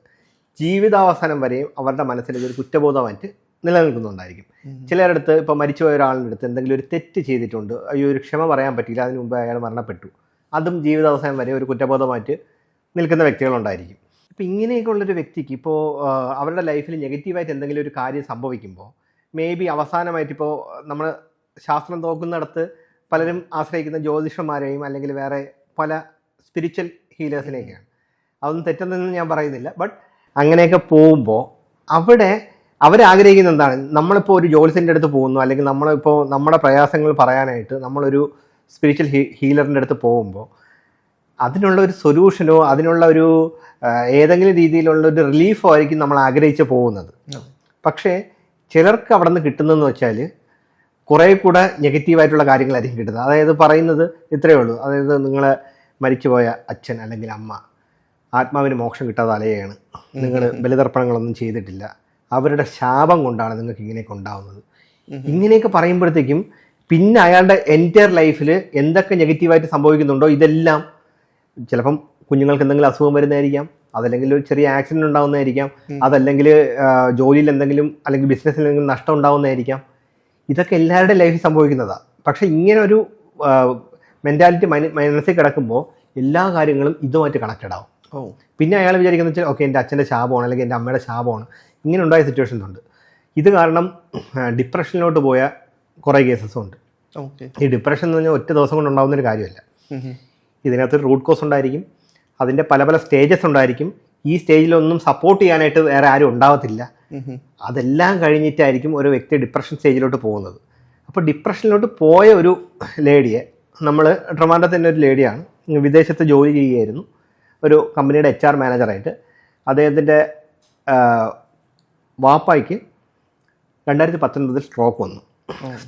2 സഹോദരന്മാരുണ്ട്. അവർ നല്ല രീതിയിലും വാപ്പാനെ നോക്കുന്നുണ്ടായിരുന്നു. ഈ ട്രീറ്റ്മെൻറ്റിൻ്റെ ഫണ്ടിങ്ങും കാര്യങ്ങളൊക്കെ വിദേശത്തുള്ള ഈ ലേഡിയാണ് ചെയ്തുകൊണ്ടിരുന്നത്. കുറച്ച് നാൾ കഴിഞ്ഞിട്ട് കോവിഡ് സമയത്തൊക്കെ ഈ 2 ബ്രദേഴ്സ് വിളിച്ചിട്ട് പറഞ്ഞു, ഞങ്ങളെ കൊണ്ട് വാപ്പയെ നോക്കുന്നതിന് കുറച്ച് ബുദ്ധിമുട്ടുണ്ട്, നീ ഒരു കാര്യം ചെയ്യുക, വേറെ എന്തെങ്കിലും ഒരു കാര്യം ചെയ്ത് നീ ഒന്ന് ജോലി റിസൈൻ ചെയ്ത് വരികയോ എന്തെങ്കിലും ചെയ്യണമെന്ന് പറഞ്ഞു. പുള്ളിക്കാരിക്ക് ഇത്രയും നല്ലൊരു പൊസിഷൻ കിട്ടിയിട്ട് റിസൈൻ ചെയ്ത് വരാൻ താല്പര്യമില്ലാത്തതുകൊണ്ട് പറഞ്ഞു ഓക്കെ വാപ്പയെ നിങ്ങളുടെ കൂടെ നിർത്തിക്കോ, ഞാൻ ഫണ്ട് ചെയ്ത് 2 നേഴ്സുമാരെ അപ്പോയിൻറ്റ് ചെയ്ത് നമുക്ക് വാപ്പയെ നോക്കാമെന്ന് പറഞ്ഞു. അങ്ങനെ ഡേയും നൈറ്റും 2 നേഴ്സുമാരെ അപ്പോയിൻറ്റ് ചെയ്ത് ഈ ട്രീറ്റ്മെൻറ്റും കാര്യങ്ങളെല്ലാം കണ്ടിന്യൂ ചെയ്യുന്നുണ്ടായിരുന്നു. അൺഫോർച്ചുനേറ്റ്ലി കോവിഡിൻ്റെ മൂർധന്യാവസ്ഥയിൽ ഈ ഡ്യൂട്ടി ചേഞ്ച് ചെയ്ത് വന്ന ഏതോ ഒരു നേഴ്സിൽ നിന്ന് ഈ കിടപ്പ് രോഗിയായിട്ടുള്ള അതിൻ്റെ ഒരു സൈഡ് പാരലൈസ് ആയിട്ട് കിടക്കുകയായിരുന്നു. ഫിസിയോതെറാപ്പിയും കാര്യങ്ങളൊക്കെ ചെയ്യുന്ന ഒരുവിധം റിക്കവറായി വന്നുകൊണ്ടിരുന്ന വ്യക്തിയാണ്. അദ്ദേഹത്തിന് കോവിഡ് കൂടെ വന്നു. ബട്ട് വിത്തിൻ 3 days പുള്ളിക്കാരൻ മരണപ്പെട്ടു. അപ്പോൾ ഈ ലേഡിക്ക് വിദേശത്ത് നിന്ന് ടിക്കറ്റ് കിട്ടിയില്ല, ഫ്ലൈറ്റിൻ്റെയൊക്കെ റെസ്ട്രിക്ഷൻസ് ഉള്ളതുകൊണ്ട് ടിക്കറ്റ് കിട്ടിയില്ല, നാട്ടിൽ വരാൻ പറ്റിയില്ല, അന്ത്യകർമ്മങ്ങളിൽ പങ്കെടുക്കാൻ പറ്റിയില്ല. ഒരു 1-2 മാസം കഴിഞ്ഞു പുള്ളിക്കാരി ടിക്കറ്റൊക്കെ അറേഞ്ച് ചെയ്തു, നാട്ടിൽ വന്നതിന് ശേഷം ക്വാറന്റൈനിൽ റൂമിൽ അടച്ചുപൂട്ടിയിരിക്കുകയായിരുന്നു. ഒരു മാസം 2 മാസം ലീവിലൊക്കെ ഉണ്ടായിരുന്നു. അധികം ആരെയും വിസിറ്റ് ചെയ്യാനൊന്നും പറ്റിയില്ല. ഈ അച്ഛൻ മരിച്ചതിൻ്റെ ഒരു വിഷമം പുള്ളിക്കാരുടെ മനസ്സിൽ ഒബ്വിയസ്ലി ഉണ്ടായിരുന്നു. തിരിച്ച് പുള്ളിക്കാരി ഗൾഫിൽ പോയി. അവിടെ ജോലി റീജോയിൻ ചെയ്തപ്പോഴത്തേക്കും കമ്പനിയുടെ റിസഷൻ്റെ ഭാഗമായിട്ട് പുള്ളിക്കാരുടെ ടീമിൽ തന്നെ ഉണ്ടായിരുന്ന 4 എംപ്ലോയീസിനെ ടെർമിനേറ്റ് ചെയ്തു. ടെർമിനേറ്റ് ചെയ്തതിൻ്റെ ഭാഗമായിട്ട് വർക്ക് പ്രഷർ പുള്ളിക്കാരിക്ക് കൂടി. ആ 4 പേര് ചെയ്യേണ്ട ജോലിയും കൂടെ പുള്ളിക്കാരി ചെയ്യേണ്ട ഒരു അവസ്ഥയിലോട്ട് വന്നു. 8 മണിക്കൂർ 9 മണിക്കൂറൊക്കെ ജോലി ചെയ്തുകൊണ്ടിരുന്ന ലേഡി പിന്നെ 14-15 മണിക്കൂർ ജോലി ചെയ്യേണ്ട സാഹചര്യത്തിലോട്ട് പോയി. പ്രോപ്പറായിട്ടുള്ള ഉറക്കവും കാര്യങ്ങളും കിട്ടുന്നില്ല. ആ ഒരു മെന്റൽ ഫ്രസ്ട്രേഷൻ, ആ ഒരു വർക്ക് പ്രഷർ, പ്രോപ്പറായിട്ടുള്ള ഉറക്കമില്ലായ്മ, ഇതെല്ലാം പുള്ളിക്കാരി ഈ വാപ്പ മരണപ്പെട്ടതുമായിട്ട് കണക്ട് ചെയ്തു. രാത്രി ഉറങ്ങാൻ സമയത്തൊക്കെ പുള്ളിക്കാരി വാപ്പയെ സ്വപ്നം കണ്ടു തുടങ്ങി. വാപ്പ വന്ന് ശാപവാക്കുകൾ പറയുന്നു. അതായത് 3 മക്കളുണ്ടായിട്ട് ഏറ്റവും കൂടുതൽ പഠിപ്പിച്ചത് തന്നെയാണ്, ഏറ്റവും കൂടുതൽ പൈസ ചിലവാക്കി കല്യാണം കഴിപ്പിച്ചത് തന്നെയാണ്. എന്നിട്ട് അവസാന കാലത്ത് എന്നെ ഒന്ന് കാണാൻ പോയാലും നീ വന്നില്ല, ഒരു തുള്ളി വെള്ളം പോലും എനിക്ക് നിന്റെ കൈ കൊണ്ട് നീ തന്നില്ല, പൈസ കൊണ്ട് മാത്രമേ നീ എന്നെ സ്നേഹിച്ചിട്ടുള്ളൂ എന്നൊക്കെ പറഞ്ഞ് പുള്ളിക്കാരുടെ സ്വപ്നത്തിൽ വന്ന് ഈ വാപ്പ ഇങ്ങനെയൊക്കെ പറഞ്ഞുകൊണ്ടിരിക്കുക. പുള്ളിക്കാരിക്ക് ഉറങ്ങാൻ പറ്റുന്നില്ല. ദിവസങ്ങൾ മാസങ്ങളായി. കുറച്ച് നാൾ കഴിയുമ്പോൾ പുള്ളിക്കാരുടെ ജോലിയൊക്കെ നഷ്ടത്തിലായി. ജോലി നഷ്ടപ്പെട്ടു. ഇതെല്ലാം ഈ വാപ്പയുടെ ശാപമായിട്ട് പുള്ളിക്കാരി റിലേറ്റഡ് ആക്കി. പിന്നെ നാട്ടിൽ വന്നു. പിന്നെ കുറച്ച് നാൾ കഴിയുമ്പോൾ ഫിനാൻഷ്യലിയും പുള്ളിക്കാരി ഡൗൺ ആയി. ജോലിയും കാര്യങ്ങളൊന്നും ഇല്ലാതായപ്പോൾ ഫിനാൻഷ്യലി ഉണ്ടായിരുന്ന സേവിങ്സും എല്ലാം പോയി. ഉണ്ടായിരുന്ന പൈസ എല്ലാം ട്രീറ്റ്മെന്റിന് വേണ്ടി ചെലവഴിച്ചു. അങ്ങനെ പുള്ളിക്കാരി ഫിനാൻഷ്യലിയും ഡൗൺ ആയി. മൊത്തത്തിൽ തകർന്നു. അതായത് ഫിനാൻഷ്യലി ഡൗൺ ആയി, ഇമോഷണലി ഡൗൺ ആയി, ജോലി പോയി. അതായത് നമ്മുടെ ഒരു പ്രൊഫഷണൽ ലൈഫിൽ ഒരു ഹിറ്റ് ഉണ്ടായി. ഇങ്ങനെയൊക്കെ ആയപ്പോഴത്തേക്കും പുള്ളിക്കാരി ഇതെല്ലാം റിലേറ്റ് ചെയ്യുന്നത് വാപ്പയുടെ ശാപമാണ്. വാപ്പയെ കാണാൻ പറ്റാത്തതുകൊണ്ടാണ്, വാപ്പ ഞാൻ ചെയ്തതൊന്നും വാപ്പ മനസ്സിലാക്കിയിട്ടില്ല എന്നുള്ള രീതിയിലൊക്കെ പുള്ളിക്കാരി ചിന്തിച്ചു. പിന്നെ അവസാനം ഒറ്റയ്ക്കിരുന്ന് സംസാരിച്ചു തുടങ്ങി. സ്വയം ഇരുന്ന് സംസാരിച്ചു. വാപ്പ ശാപമാണ്, വാപ്പ എന്നെ വെറുതെ വിടത്തില്ല എന്നൊക്കെ പറഞ്ഞ് സംസാരിച്ചു. പുള്ളിക്കാരി അവസാനം പുള്ളിക്കാരുടെ ഹസ്ബൻഡ് ഒരു സൈക്കാട്രിസ്റ്റിനെ കൊണ്ട് കാണിച്ചു. ഉറങ്ങാനായിട്ടുള്ള മരുന്ന് കൊടുത്തു തുടങ്ങി. ആൻറ്റി ഡിപ്രസൻറ്റ് ടാബ്ലറ്റ്സും ഈ പറഞ്ഞ സ്ലീപ്പിംഗ് പിൽസും കഴിച്ചിട്ടൊക്കെയാണ് പുള്ളിക്കാരി ഉറങ്ങിക്കൊണ്ടിരുന്നത്. ഒരു 3 മാസത്തോളം അങ്ങനെ പോയി. അവസാനം പരിചയത്തിലുള്ള ഒരു ഡോക്ടർ വഴി തന്നെയാണ് ഞങ്ങളെ കോണ്ടാക്ട് ചെയ്തത്. അപ്പോൾ ഈ കാര്യങ്ങളൊക്കെ പറഞ്ഞു. അപ്പോൾ പുള്ളിക്കാരിക്ക് വീട്ടിൽ നിന്ന് പുറത്ത് ഇറങ്ങി അങ്ങനെ ട്രീറ്റ്മെൻറ്റൊന്നും അങ്ങനെ വരാൻ പറ്റാത്തൊരവസ്ഥയാണ്, റൂമിൽ അടച്ചുപൂട്ടി ഇരിപ്പൊക്കെ ആണെന്ന് പറഞ്ഞു. അങ്ങനെ ഞങ്ങൾ പുള്ളിക്കാരി വീട്ടിൽ പോയി കണ്ടു, സംസാരിച്ചു. എന്തൊക്കെയാണ് പ്രശ്നം എന്ന് വെച്ചാൽ ഞാൻ പറഞ്ഞു, എൻ്റെ വാപ്പ എന്നെ വെറുതെ വിടത്തില്ല, വാപ്പയുടെ ശാപമാണ്. ഇനിയിപ്പോൾ എനിക്ക് പുള്ളിക്കാരുടെ വിഷമം എന്ന് വെച്ച് കഴിഞ്ഞാൽ അന്ത്യകർമ്മങ്ങളിൽ പങ്കെടുക്കാൻ പറ്റില്ല എന്ന് മാത്രമല്ല, അന്ത്യകർമ്മങ്ങൾ ചെയ്ത സ്ഥലത്ത് പുള്ളിക്കാർക്ക് വിസിറ്റ് ചെയ്യാൻ പോലും പറ്റില്ല. അതായത് അവർക്ക് ഖബറടക്കിയ സ്ഥലത്ത് വിസിറ്റ് ചെയ്യാൻ പറ്റത്തില്ല എന്നൊരു ഇതുണ്ട് ലേഡീസിന്. ഖബർ സ്ഥാനത്ത് പോകാനുള്ള ഒരു റെസ്ട്രിക്ഷൻസും കാര്യങ്ങളൊക്കെ ഉള്ളതുകൊണ്ട് എനിക്കൊന്ന് പോയി കാണാനോ ഒന്ന് തൊട്ട് നമസ്കരിക്കാനോ അല്ലെങ്കിൽ ഒരു പൂ പോലും എൻ്റെ ഇതിൽ കൊണ്ട് വെക്കാനോ ഒന്നും പോലും എനിക്ക് പറ്റിയിട്ടില്ല. എനിക്ക് ക്ഷമ ചോദിക്കാനുള്ള ഒരു അവസരം കിട്ടിയിട്ടില്ല. ഇനി ഞാൻ മയ്യത്തായി, ഞാൻ വാപ്പാടെ അടുത്ത് പോയിട്ട് വേണം എനിക്ക് ക്ഷമ പറയാൻ, എനിക്കിനി ജീവിക്കേണ്ട. ഇതാണ് അവരുടെ അവസ്ഥ. ആ ഒരു അവസ്ഥയിൽ നമ്മൾ ആ ലേഡിയുടെ അടുത്ത് പോയിട്ട് അവരെ ഹിപ്നോട്ടൈസ് ചെയ്തു. അവരെ പല സ്റ്റേജിലേക്ക് കൊണ്ടുപോയി മൈൻഡ് റിലാക്സ് ആക്കി, കോൺഷ്യസ് മൈൻഡെല്ലാം റിലാക്സ് ആക്കി. അവരുടെ ഹസ്ബൻഡിനെ തന്നെ നമ്മൾ അവരുടെ വാപ്പായിട്ട് മുന്നിൽ കൊണ്ട് നിർത്തുകയാണ്. കണ്ണ് തുറന്നു വരുമ്പോൾ നിങ്ങൾ കാണുന്നത് നിങ്ങൾ ഏറ്റവും കൂടുതൽ കാണാൻ ആഗ്രഹിക്കുന്ന, നിങ്ങൾ ഏറ്റവും കൂടുതൽ സ്നേഹിക്കുന്ന നിങ്ങളുടെ വാപ്പയാണ്. നിങ്ങൾക്ക് വളരെ വ്യക്തമായിട്ട് വാപ്പയെ കാണാമെന്ന് പറഞ്ഞാൽ റെഡി 1 2 3 വേക്കപ്പ് തന്നെ കണ്ണ് തുറക്കുമ്പോൾ അവർ കാണുന്നത് അവരുടെ വാപ്പയുടെ എക്സൈറ്റഡുള്ള രൂപമാണ്. ഇത് ആത്മാവിനെ വിളിച്ചു വരുത്തുന്നതൊന്നുമല്ല, അവരുടെ സബ് കോൺഷ്യസ് മൈൻഡിൽ ഞാൻ കൊടുക്കുന്ന സജഷനാണ്. കണ്ണ് തുറക്കുമ്പോൾ നിങ്ങൾ കാണുന്നത് നിങ്ങളുടെ വാപ്പയാണെന്ന് പറയുമ്പോൾ അവർ കണ്ണ് തുറക്കുമ്പോൾ എക്സാക്ട്ലി അവരുടെ വാപ്പയാണ് കാണുന്നത്. വാപ്പയെ കാണാൻ പറ്റുന്നുണ്ട്, തൊടാൻ പറ്റുന്നുണ്ട്, സംസാരിക്കാൻ പറ്റുന്നുണ്ട്, ശബ്ദം കേൾക്കാൻ പറ്റുന്നുണ്ട്, ഈവൻ വാപ്പയുടെ സ്മെല്ല് പോലും അതുപോലെ കിട്ടുന്നുണ്ട്. പുള്ളിക്കാരി ഭയങ്കര ഹാപ്പിയായി. പുള്ളിക്കാരി പറഞ്ഞു, വാപ്പ ഇങ്ങനെയൊക്കെയാണ് കാര്യങ്ങൾ, എൻ്റെ അവസ്ഥ ഇതായിരുന്നു, വാപ്പ എന്താണെന്ന് മനസ്സിലാക്കി. ഈ വാപ്പയായിട്ട് ഇങ്ങനെ, അതായത് മരണശേഷം സംസാരിക്കണമെന്ന് കരുതി അവർ വെച്ചിരുന്ന കാര്യങ്ങളെല്ലാം വാപ്പയോട് തുറന്ന് സംസാരിക്കാൻ ഒരു അവസരം നമ്മൾ ഉണ്ടാക്കി കൊടുക്കുകയാണ്.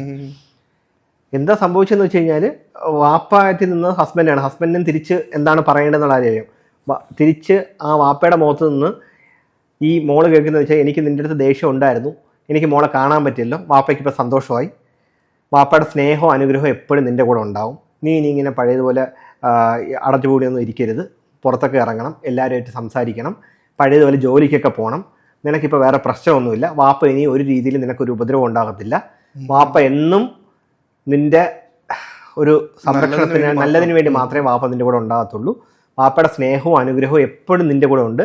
എനിക്ക് അവസാനമായിട്ട് നിന്റെ കയ്യിൽ നിന്ന് ഒരു ഗ്ലാസ് വെള്ളം വാങ്ങിച്ചു കുടിക്കണമെന്ന് പറഞ്ഞു. പുള്ളിക്കാരി അടുക്കളയിൽ പോയി ഒരു ജഗ്ഗിൽ വെള്ളം കൊണ്ട് കൊടുക്കുന്നു. വാപ്പ അത് വാങ്ങിച്ച് കുടിക്കുന്നു. ഇത് കണ്ട് പുള്ളിക്കാരി കരയുന്നു.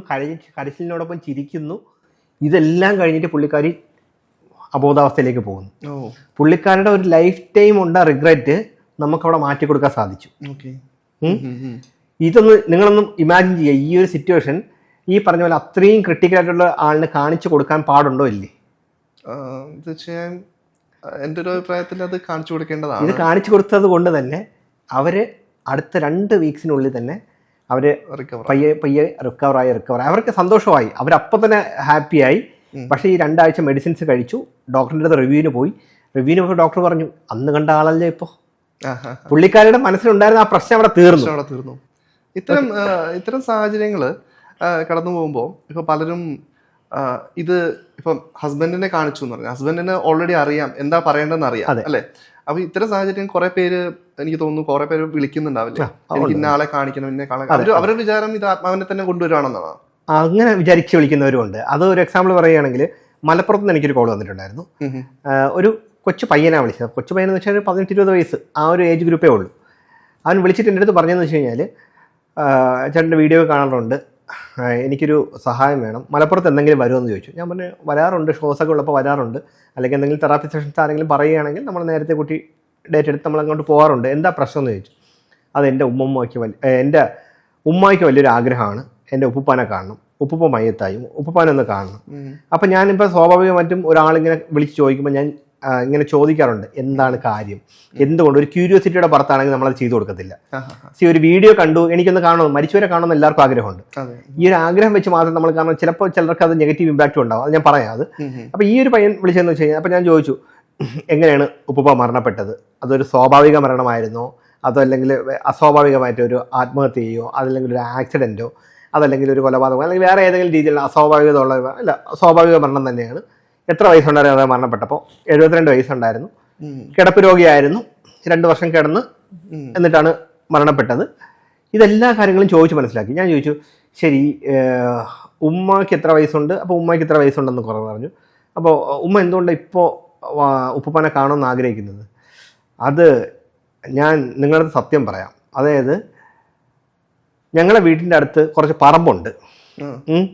ഈ പറമ്പ് ഇപ്പോൾ ഗവൺമെന്റ് ഒന്ന് റീസർവേ ചെയ്തപ്പോഴത്തേക്ക് ഇത് പുറമ്പോക്കെന്ന് പറഞ്ഞ് അവർ എഴുതി തള്ളി. ആക്ച്വലി ഇത് നമ്മുടെ പറമ്പാണ്.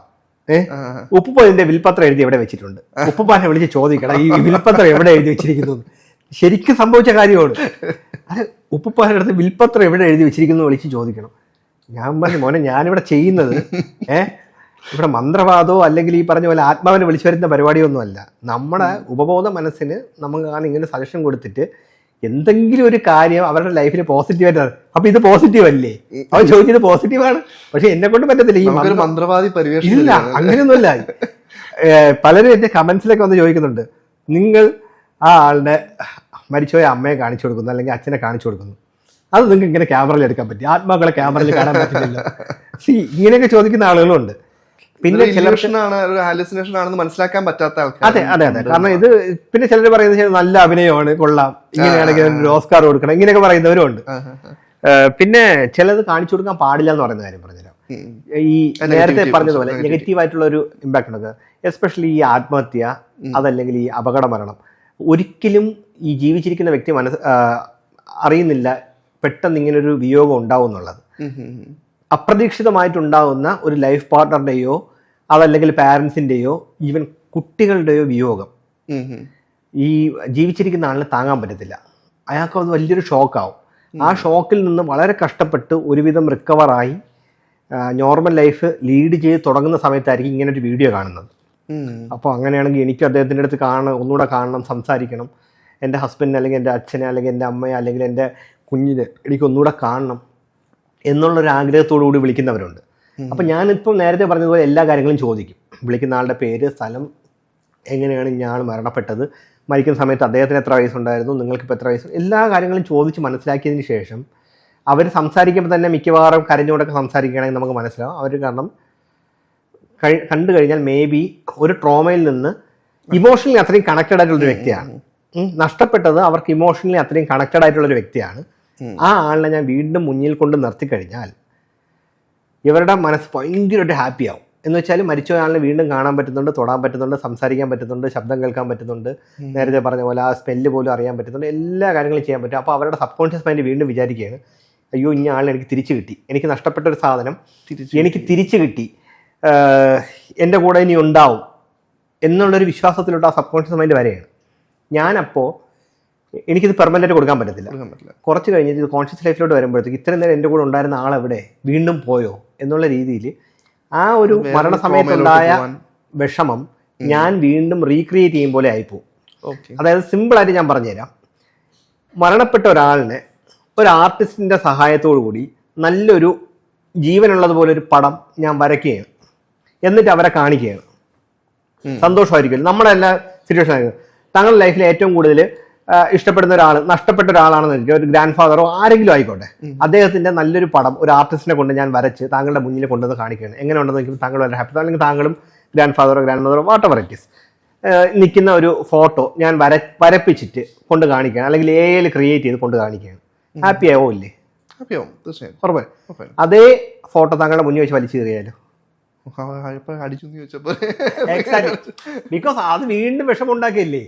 ഞാൻ ഒരു സന്തോഷം തന്നിട്ട് ഇത് ഞാൻ എനിക്ക് ഒരാളെ മരിച്ച ഒരാളിനെ കാണിച്ചു കൊടുത്തിട്ട് ഇത് പെർമനന്റ് എനിക്ക് കൊടുക്കാൻ പറ്റുമോ? ഇത് താങ്കളുടെ മകളാണ് അല്ലെങ്കിൽ മകനാണ്, കൊണ്ടുപോയി വളർത്തിക്കെന്ന് പറയാൻ പറ്റുമോ? പറ്റത്തില്ല. അത് കഴിഞ്ഞിട്ട് വീണ്ടും കോൺഷ്യസ് ലൈഫിലേക്ക് വരുമ്പോൾ ഇത് നേരെ ഈ ഒരു ട്രോമ റീക്രിയേറ്റ് ചെയ്യുമ്പോൾ ആയിപ്പോവും. അങ്ങനെ ഒരുപാട് പേര് വിളിക്കുന്നുണ്ട്. ഞാൻ മാക്സിമം അത് അവോയ്ഡ് ചെയ്യാണ് ചെയ്യുന്നത്. എനിക്ക് തോന്നുന്നു നമ്മൾ ഇത് ഇന്റർവ്യൂ തുടങ്ങുന്നതിനേക്കാൾ മുന്നേ ഉള്ള ഒരു ഡിസ്കഷനിൽ അല്ലെ, ഒരു സൂയിസൈഡ് അറ്റംപ്റ്റ് ഇന്നലെ മരിച്ച ഒരാളുടെ അതെനിക്ക് ഇപ്പോൾ ഒരു മെസ്സേജ് വന്നതാ. അതിപ്പോൾ ഓരോരുത്തരും മെസ്സേജ് അയക്കുന്നതാ. അതിപ്പോൾ വന്നൊരു മെസ്സേജ് ജസ്റ്റ് കാണിച്ചതാ, കാഷ്വലി കാണിച്ചതാ. അതായത് ഒരു ലേഡി, എനിക്ക് ആരാണെന്ന് അറിയത്തില്ല, ഇൻസ്റ്റാഗ്രാമിൽ എനിക്ക് മെസ്സേജ് അയച്ചതാണ്, ഇന്ന് ഫോളോ ചെയ്തതാണ്, എന്തോ വീഡിയോ കണ്ടിട്ട് എനിക്ക് മരിച്ചുപോയ എൻ്റെ ചെക്കനെ കാണിച്ചു തരാമെന്ന് ചോദിച്ചിട്ടാണ്, അല്ല എൻ്റെ ചെക്കനെ എനിക്ക് കാണിച്ചു തരാമെന്ന് ചോദിച്ചിട്ട് മെസ്സേജ് അയച്ചു. ഞാനിങ്ങനെ ഡീറ്റെയിൽസ് ഇങ്ങനെ ചോദിച്ചപ്പോൾ പുള്ളിക്കാരി പറഞ്ഞു അവൻ സൂസൈഡ് ചെയ്തു, ഇന്നലെ ചെയ്തതേ ഉള്ളൂ. ഇന്നലെ ചെയ്ത് എനിക്കത് സഹിക്കാൻ പറ്റും. അവരുടെ ആ ഒരു മെന്റൽ കണ്ടീഷൻ എന്താണെന്ന് നമ്മൾ ആലോചിച്ച് നോക്കണം. ഞാൻ എന്തിനാണ് സൂസൈഡ് ചെയ്തതെന്ന് ചോദിക്കാനായിരിക്കും. ഒരമ്മ കൊല്ലത്തുനിന്ന് വിളിക്കുന്നത്, രണ്ടുപേരുണ്ട്, കൊല്ലത്തുനിന്ന് വിളിക്കുന്ന 2 അമ്മമാരുണ്ട്. ഒരമ്മയുടെ പ്രശ്നം എന്ന് വെച്ച് കഴിഞ്ഞാൽ അവരുടെ മകള് 12 വയസ്സുള്ള മകള് അവരുടെ മുന്നിൽ വെച്ച് ആക്സിഡൻ്റ് ആയതാണ്. ആ കുഞ്ഞിനെ ഡെയിലി എല്ലാ ദിവസവും പുള്ളിക്കാരി ഫേസ്ബുക്കിലും ഇൻസ്റ്റാഗ്രാമിലൊക്കെ ആ കുഞ്ഞിനെയും ഈ വെച്ചിട്ട് ഉള്ള ഒരു താരാട്ട് പാട്ടും അല്ലെങ്കിൽ വേറെ പല പാട്ടുകളും ഒക്കെ ഇടുന്ന ഒരമ്മ. അത്രത്തോളം ഇമോഷണലി കണക്ട്. ഹസ്ബൻഡും അതിന് 2 വർഷം മുന്നേ മരണപ്പെട്ടതാണ്. സോ ആ ഒരു ലേഡി കുറേ നാളെ എന്നെ വിളിക്കുന്നുണ്ട്, എനിക്ക് എൻ്റെ കുഞ്ഞിനെ ഒന്ന് കാണിച്ചു തരുമോ എന്ന് പറഞ്ഞിട്ട്. അപ്പം അത് ഞാൻ വീണ്ടും പോയി കാണിച്ചു കൊടുത്തു കഴിഞ്ഞാൽ എനിക്ക് ഉറപ്പാണ് അതൊരു ഇമോഷണൽ ട്രോമ ട്രിഗർ ചെയ്യും പോലെ ആയിപ്പോൾ. ഞാനത് നഷ്ടപ്പെട്ടു. അതെ, ഞാനത് വീണ്ടും അത് ചെയ്യാനായിട്ട് ഞാൻ മാക്സിമം ഒരേ. പക്ഷേ എൻ്റെ ഓരോ വീഡിയോസ് കാണുമ്പോഴും വീണ്ടും വീണ്ടും വീണ്ടും ചോദിക്കുന്നുണ്ട് പുള്ളിക്കാരി.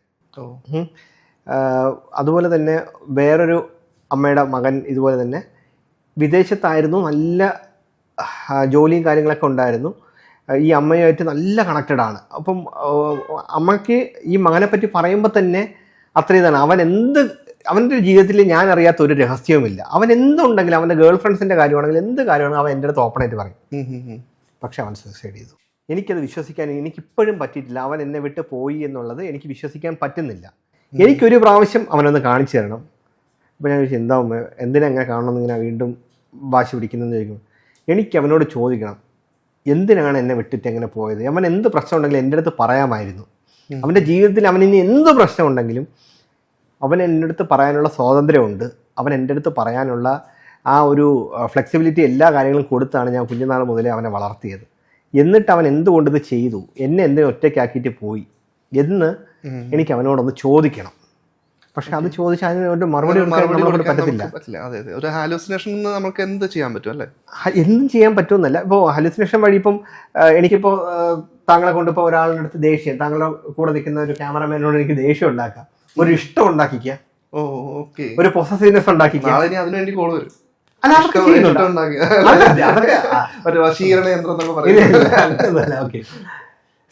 ഇതിനകത്ത് ഞാൻ വേറെ കാര്യം പറയാം. ഇതിനകത്ത് ഒരുപാട് മിസ്യൂസ് ചെയ്യാനുള്ള ചോദിക്കാതിരിക്കുന്നു. ഈ കോഴ്സുകൾ, ഒരുപാട് കോഴ്സുകൾ ഇതുപോലെ ഓൺലൈനായിട്ട് കോഴ്സുകൾ പഠിക്കാം, ഹിപ്നോട്ടിസം പഠിക്കാം എന്നൊക്കെ പറഞ്ഞിട്ട് കോഴ്സുകൾ കാണാം. ഇപ്പോൾ ഫേസ്ബുക്കിലാണ്, നമുക്കിപ്പോൾ സോഷ്യൽ മീഡിയ ആണല്ലോ എല്ലാം, ഗുരു എന്നൊക്കെ പറയുമ്പോൾ അപ്പോൾ അത്തരം കോഴ്സുകൾ ശരിക്കും പറഞ്ഞാൽ ജെന്യൂൻ ആണോ? കോഴ്സ് ജെന്യൂൻ ആണോ എന്ന് വെച്ച് കഴിഞ്ഞാൽ കോഴ്സുകൾ ഹിപ്നോട്ടിസത്തിൻ്റെയും മെൻ്റലിസത്തിൻ്റെയും ഒക്കെ ഞാനും നടത്തുന്നുണ്ട്. മെൻ്റലിസത്തിൻ്റെ കോഴ്സ് ഞാൻ ഓൺലൈനായിട്ടും ഓഫ്ലൈനായിട്ടും ഒക്കെ ഞാൻ മെൻ്റലിസവും കാര്യങ്ങളൊക്കെ പഠിപ്പിക്കുന്നുണ്ട്. പക്ഷെ ഒരിക്കലും ഹിപ്നോട്ടിസം ഞാൻ പഠിപ്പിക്കത്തില്ല. ഹിപ്നോട്ടിസം പഠിക്കണമെന്ന് എൻ്റെ അടുത്ത് വന്ന് ചോദിക്കുന്ന ആളുകളുടെ അടുത്ത് പോലും ഞാൻ അവരെ ഒന്ന് അനലൈസ് ചെയ്ത് അവരുടെ ഇൻറ്റൻഷൻസ് നല്ലതാണെന്ന് മനസ്സിലാക്കിയതിന് ശേഷം മാത്രമേ ഞാൻ ഹിപ്നോട്ടിസം പഠിപ്പിക്കാറുള്ളൂ. ഇത് ഒരുപാട് രീതിയിൽ മിസ്യൂസ് ചെയ്യാൻ പറ്റുന്ന ഒരു കാര്യമാണ്. പിന്നെ ഇത് പ്രോപ്പറായിട്ട് പഠിച്ചില്ല എന്നുണ്ടെങ്കിൽ ഓൺലൈനിലൊക്കെ പഠിക്കുന്നത്, ഞാൻ ഓൺലൈൻ കോഴ്സ് നടത്തുന്നവരെ കുറ്റം പറയുന്നതല്ല, അവരവരുടെ വരുമാനത്തിന് വേണ്ടി ചെയ്യുന്നതാണ്.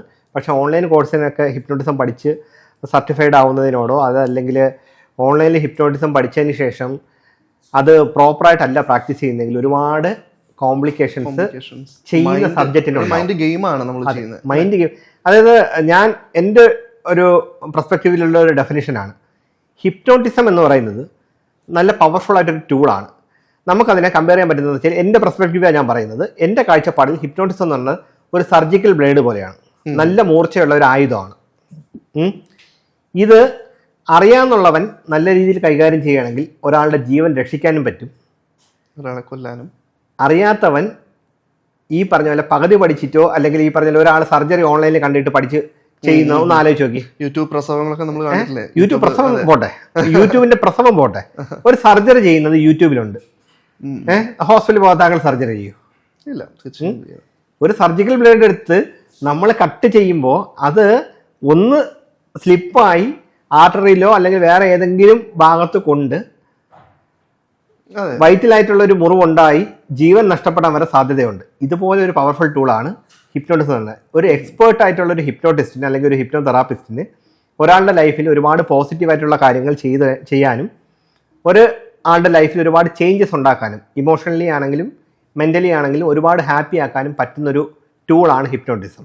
അതേ സമയത്ത് അറിയാത്ത ഒരാളെടുത്ത് അത് കൈകാര്യം ചെയ്തു കഴിഞ്ഞാൽ അതിൽ ഒരുപാട് നെഗറ്റീവ് ഇമ്പാക്റ്റ് ഉണ്ടാവും. ഒരുപാട് നെഗറ്റീവ് ഇമ്പാക്റ്റ് എന്ന് വെച്ച് കഴിഞ്ഞാൽ നമ്മൾ വിചാരിക്കുന്നതിനേക്കാളും അപ്പുറത്ത് ഉള്ള നെഗറ്റീവ് ഇമ്പാക്റ്റ് ഉണ്ടാവും. ഇത് പറഞ്ഞപ്പോഴാണ് എനിക്ക് തോന്നിയൊരു സംഭവം. ഇപ്പം നമ്മൾ എപ്പോഴെങ്കിലും ഉണ്ടായിട്ടുണ്ടോയെന്ന് എനിക്കറിയില്ല, ഒരു ഹിപ്നോട്ടിക് സ്റ്റേജിലോട്ട് കയറിപ്പോയി അവിടെ നിന്ന് തിരിച്ചു വരാതിരുന്നു കഴിഞ്ഞാൽ, ഇപ്പം എനിക്ക് ഹിപ്നോട്ടിസം ചെയ്യാന്ന് പറഞ്ഞാൽ എനിക്ക് എൻ്റെ മനസ്സിലുള്ള സംഭവം എടുക്കുമെന്നല്ല, ഇനി ഞാൻ തിരിച്ചു വന്നില്ലെങ്കിൽ എന്ത് ചെയ്യും എന്നുള്ളത്. ഇല്ല, സ്വാഭാവികമായിട്ടും 99.9% ആളുകളും നോർമലി തിരിച്ചു വരും. ആ 0.01 എന്ന് പറയുന്നത് എനിക്ക് എക്സ്പീരിയൻസ് ഉള്ള ഒരേ ഒരു കേസിൽ, അത് ഞാൻ ചെയ്തതല്ല, എൻ്റെ കൂടെ ഉള്ള ഒരു വ്യക്തി ചെയ്തിട്ട് ഇങ്ങനെ ഒരു എക്സ്പീരിയൻസ് ഉണ്ടായിട്ടുണ്ട്. പക്ഷേ അത് അവൻ്റെ മിസ്റ്റേക്ക്, ചെയ്ത ആളുടെ മിസ്റ്റേക്ക് അല്ല. നമ്മളൊരാളുമായിട്ട് ഹിപ്നോട്ടിസം ചെയ്യുന്നതിന് മുന്നേ തന്നെ അയാളുമായിട്ട് പേഴ്സണലി കുറേ 5 മിനിറ്റെങ്കിലും സംസാരിച്ച് അയാൾ എന്ത് ചെയ്യുന്നു, അയാൾക്ക് ഫിസിക്കലി അല്ലെങ്കിൽ മെൻ്റലി എന്തെങ്കിലും പ്രശ്നങ്ങളുണ്ടോ, ഏതെങ്കിലും രീതിയിലുള്ള മെഡിസിൻസ് കഴിക്കുന്നുണ്ടോ, അയാൾക്ക് വേറെ ഏതെങ്കിലും രീതിയിലുള്ള ഇംപ്ലാന്റ്സ് എന്തെങ്കിലും ചെയ്തിട്ടുണ്ടോ, ഇതെല്ലാം ചോദിച്ച് മനസ്സിലാക്കും. ഓക്കെ, എത്തിക്കലി ഹിപ്നോട്ടിസം ചെയ്യുന്ന ഒരു വ്യക്തി മനസ്സിലാക്കണം. അതായത് ഇപ്പോൾ ഞാൻ താങ്കളെ ഹിപ്നോട്ടിസ് ചെയ്യുന്നതിന് മുന്നേ തന്നെ താങ്കളോട് ഞാൻ ചോദിക്കുന്നു, താങ്കളുടെ ഷോൾഡർ പെയിൻ എന്തെങ്കിലും ഉണ്ടോ, നടുവേദന ഉണ്ടോ, ഇങ്ങനെ ഇരിക്കുന്നതിന് ബുദ്ധിമുട്ടുണ്ടോ, ഇങ്ങനെ നിൽക്കുന്നതിന് ബുദ്ധിമുട്ടുണ്ടോ, അല്ലെങ്കിൽ കിടക്കുന്ന താങ്കളുടെ കണ്ണിൻ്റെ ഉള്ള ഒരു രീതിയിൽ എങ്ങനെ കിടക്കുന്നതാണോ താങ്കൾക്ക് താല്പര്യം, അല്ലെങ്കിൽ ഇരിക്കുന്നതാണോ, ഇങ്ങനെ ഇരിക്കാനായിട്ട് എന്തെങ്കിലും ബുദ്ധിമുട്ടുണ്ടോ, വേറെ ഏതെങ്കിലും ഇപ്പോൾ ഡ്രിങ്ക്സ് എന്തെങ്കിലും കഴിച്ചിട്ടുണ്ടോ, എസ്പെഷ്യലി ചോദിക്കുന്ന ഒരു കാര്യമാണ്. ഫിറ്റ്സ് എന്തെങ്കിലും വരുന്ന ഹിസ്റ്ററി ഉണ്ടോ, ന്യൂറോ റിലേറ്റഡ് ആയിട്ടുള്ള എന്തെങ്കിലും പ്രശ്നങ്ങൾ ഇതിനു മുമ്പ് ഉണ്ടായിട്ടുണ്ടോ, ഇതൊക്കെ ചോദിച്ച് മനസ്സിലാക്കും. ഇപ്പോൾ ഇതൊന്നും ചോദിച്ച് മനസ്സിലാക്കാതെ ജസ്റ്റ് ചെയ്തൊരു കേസാണ്, ക്യൂരിയോസിറ്റിക്ക് വേണ്ടി ചെയ്യുന്ന അല്ലേ. ചിലർ കാണുമ്പോഴത്തേക്കും ഒക്കെ ഒന്ന് ട്രൈ ചെയ്ത് നോക്കാം. ഈ ഒരു പെൺകുട്ടിയെ ചെയ്തു, പുള്ളിക്കാരി ആ ഒരു ട്രാൻസ് അവസ്ഥയിലോട്ട് പോയി, ഡീപ്പ് സ്ലീപ്പിലോട്ട് പോയി. പുള്ളിക്കാരി കുറേ ദിവസമായിട്ട് ഉറക്കം കിട്ടാതിരിക്കുന്ന ഒരു വ്യക്തിയാണ്, പല പ്രശ്നങ്ങളിലൂടെ കടന്നു വയ്ക്കൊണ്ടിരിക്കുന്ന ഒരു ലേഡിയാണ്. പുള്ളി സ്ലീപ്പ് എന്ന് പറഞ്ഞ് സ്വിച്ച് ഇട്ടതുപോലെ സ്ലീപ്പിലോട്ട് പോയി.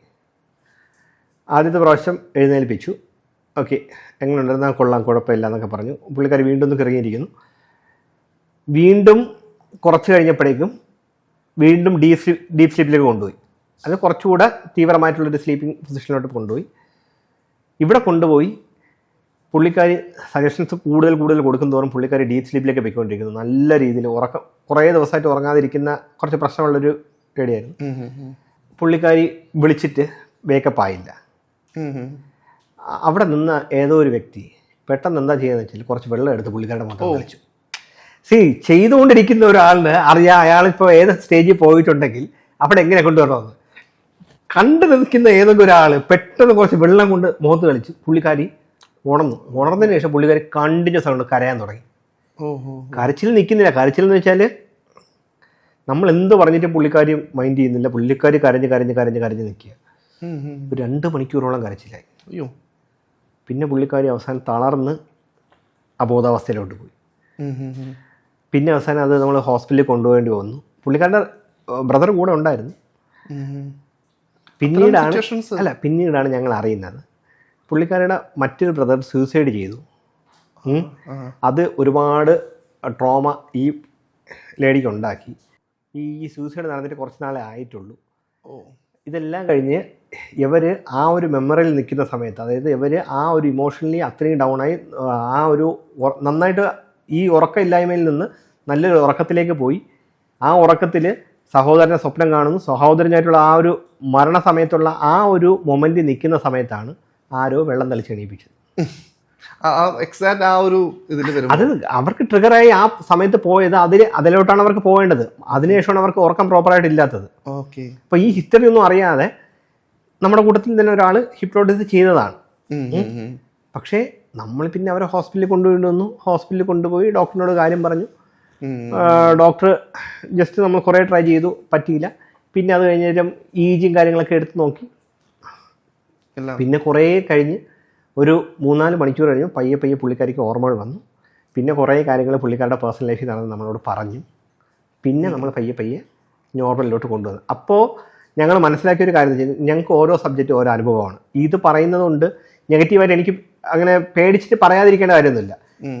ഹിപ്നോട്ടിസം ഒരു ഒരു ഫണ്ണായിട്ട് കാണുന്നവർ അല്ലെങ്കിൽ ഫണ്ണായിട്ട് ചെയ്യാൻ ആഗ്രഹിക്കുന്നവരൊക്കെ മനസ്സിലാക്കുക, ഇങ്ങനൊരു സിറ്റുവേഷൻ നമ്മുടെ ലൈഫിൽ വന്നാൽ വലിയ പ്രശ്നമാവും. I am a certified hypnotist.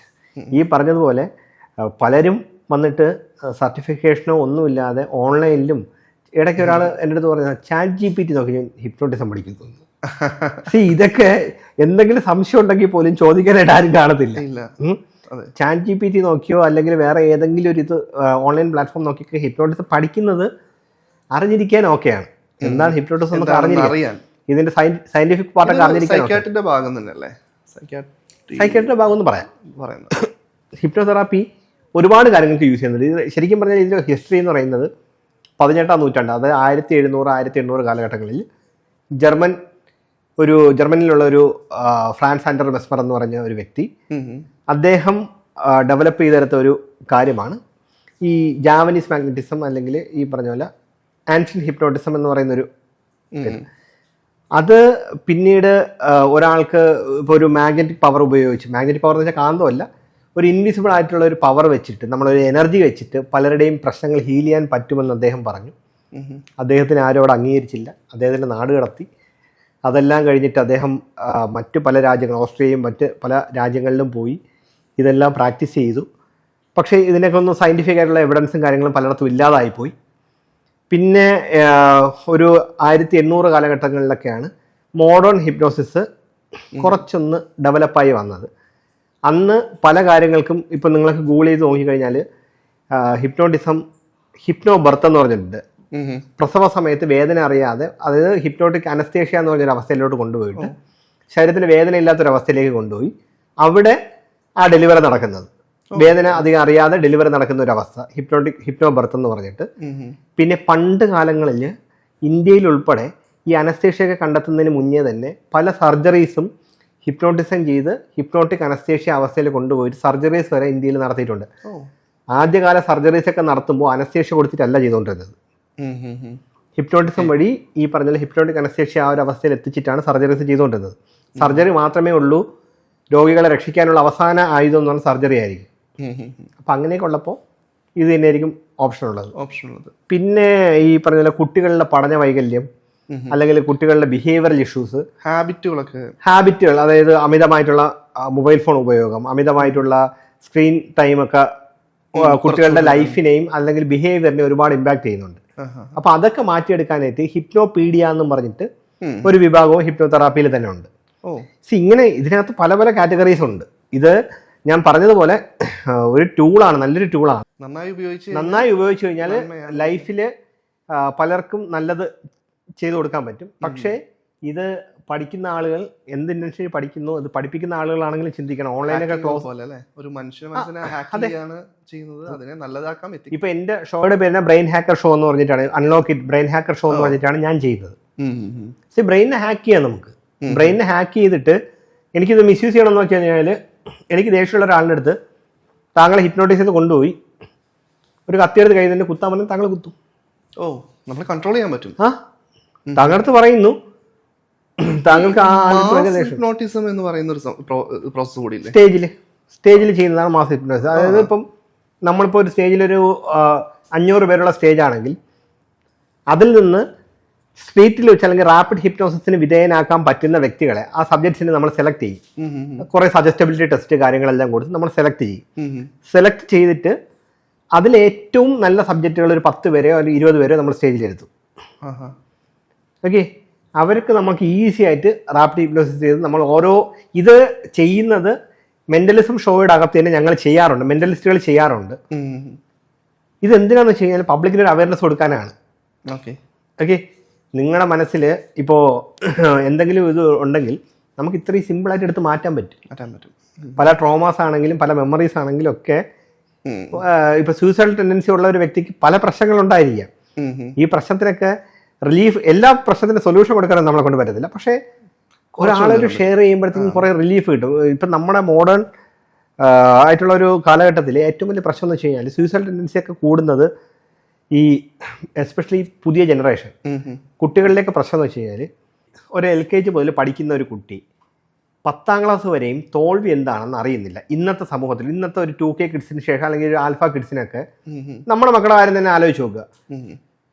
ഇപ്പോൾ എൻ്റെ കുഞ്ഞിനെ ഇപ്പോൾ pre-KG ഞാൻ ചേർത്തു. എനിക്ക് ഉറപ്പാണ് അവൻ 10ാം ക്ലാസ് വരെയും അവനിനി എങ്ങനെ പോയിരുന്നാലും അവൻ പാസ്സാവും. 10ാം ക്ലാസ് ഒക്കെ നമ്മൾ പഠിക്കുന്ന സമയത്ത് എത്ര % വിജയ ശതമാനം ഉണ്ടായിരുന്നു? ഒരു 60-70% വിജയം. തോൽവി എന്താണെന്ന് ഇപ്പം 3ാം ക്ലാസ്സിലും 4ാം ക്ലാസ്സിലും തോറ്റിരുന്ന കുട്ടികളുണ്ട് നമ്മളെ കൂടെ ഒക്കെ പഠിച്ചിട്ടുള്ളവർ, അല്ലേ? ഇപ്പം തോൽവി എന്താണെന്ന് അറിയുന്നില്ല. +2 പഠിച്ചിറങ്ങിയ പല പിള്ളേരും എൻ്റെ മുന്നിൽ ഇൻ്റർവ്യൂവിന് വരുമ്പോഴത്തേക്കും ഒരു ഇൻ്റർവ്യൂ ഫോം കൊടുത്തു കഴിഞ്ഞാൽ അവർക്ക് ഫില്ല് ചെയ്യാനുള്ള ഒരു എബിലിറ്റി ഇല്ല. ഒരു ബാങ്കിൽ പോയി ഒരു ക്യാഷ് ഡെപ്പോസിറ്റ് ചെയ്യാനോ ഒരു ബാങ്ക് അക്കൗണ്ട് തുറക്കാനുള്ള ഫോം ഫില്ല് ചെയ്യാൻ പോലും +2 പഠിച്ച ഒരു കുട്ടിക്ക് പറ്റുന്നില്ല. ഇത് നമ്മുടെ വിദ്യാഭ്യാസ സമ്പ്രദായത്തിൻ്റെ ഏറ്റവും വലിയൊരു ഫെയിലിയറാണ്. പിന്നെ ഇതിൻ്റെ പ്രശ്നം എന്ന് വെച്ച് കഴിഞ്ഞാൽ അവനൊരു ജോലി കയറുന്നു, അല്ലെങ്കിൽ അവൻ കല്യാണം കഴിക്കുന്നു, അവൻ്റെ ഫാമിലിയിൽ എന്തെങ്കിലും ഒരു പ്രശ്നം വന്നു കഴിഞ്ഞാൽ അവൻ്റെ ലൈഫിൽ അവൻ ഇതുവരെ പ്രശ്നം ഫേസ് ചെയ്തിട്ടില്ല. ആദ്യമായിട്ടൊരു ഒരു പ്രശ്നം ഫേസ് ചെയ്യാൻ പോകുന്നത് അതെപ്പോഴാ? അവൻ്റെ ജോലിയിൽ പോകുമ്പോൾ അവൻ്റെ മാനേജർ വഴക്ക് പറയുന്നു, നീ എന്താ ഇങ്ങനെ ചെയ്തു വെച്ചിരിക്കുന്നതെന്ന് ചോദിക്കുന്നു. അപ്പോൾ ഇയാളെന്താ എൻ്റെ അടുത്ത് എൻ്റെ വീട്ടുകാർ പോലും ഇങ്ങനെയൊന്നും ചോദിച്ചിട്ടില്ല, ഇയാളെന്താ ഇങ്ങനെ ചോദിക്കുന്നതെന്ന് പറയും.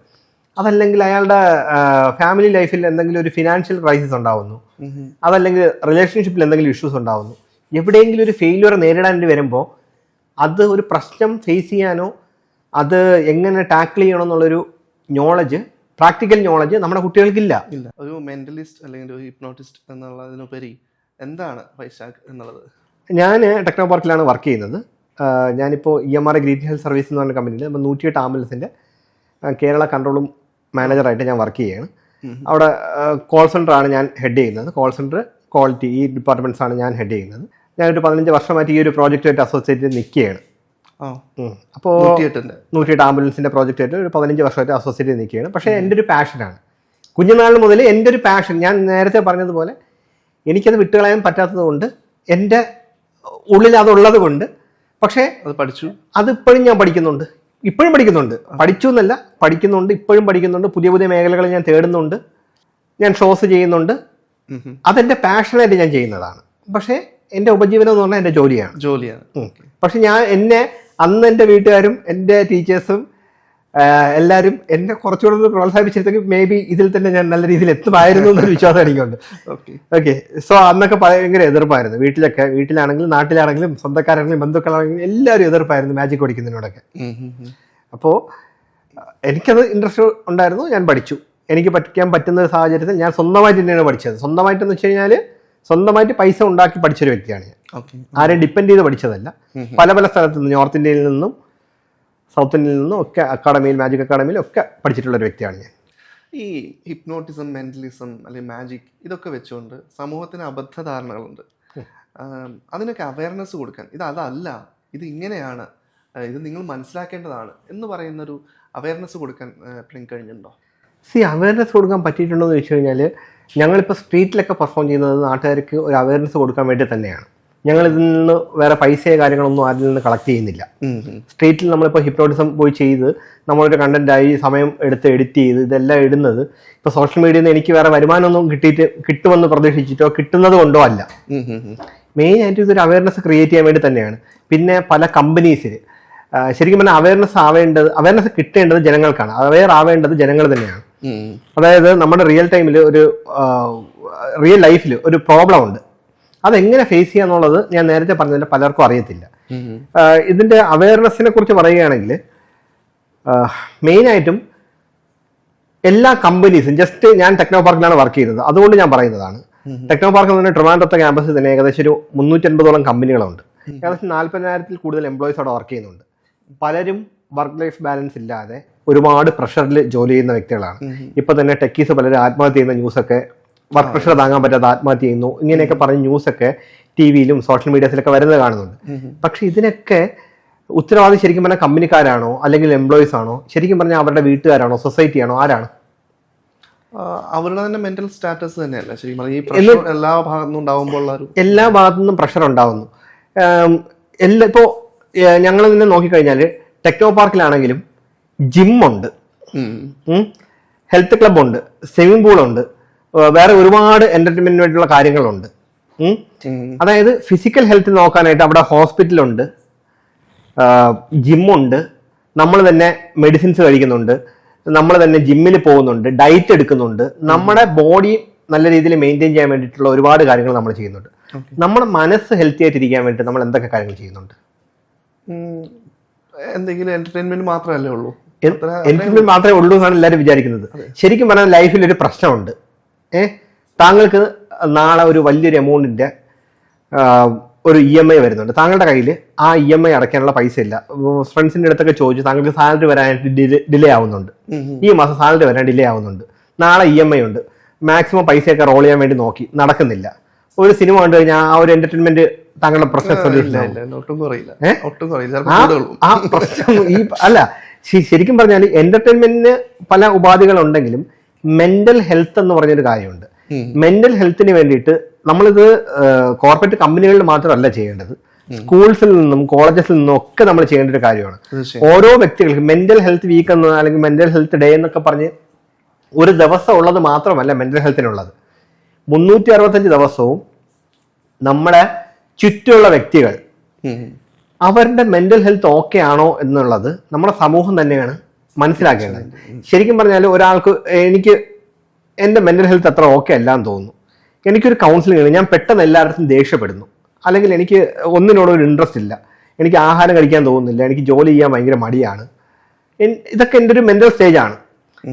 ഞാൻ ഒരു തെറാപ്പിസ്റ്റിനെ കണ്ട് ഞാൻ ഒരു കൗൺസിലിംഗ് എന്തെങ്കിലും എടുത്താലോ എന്ന് ആരുടെങ്കിലും പോയി ഒപ്പീനിയൻ ചോദിച്ചാൽ ഉടനെ അവൻ മുദ്ര കുത്തും, അവന് മാനസിക രോഗിയാണ്, അവൻ ഭ്രാന്തനാണ്.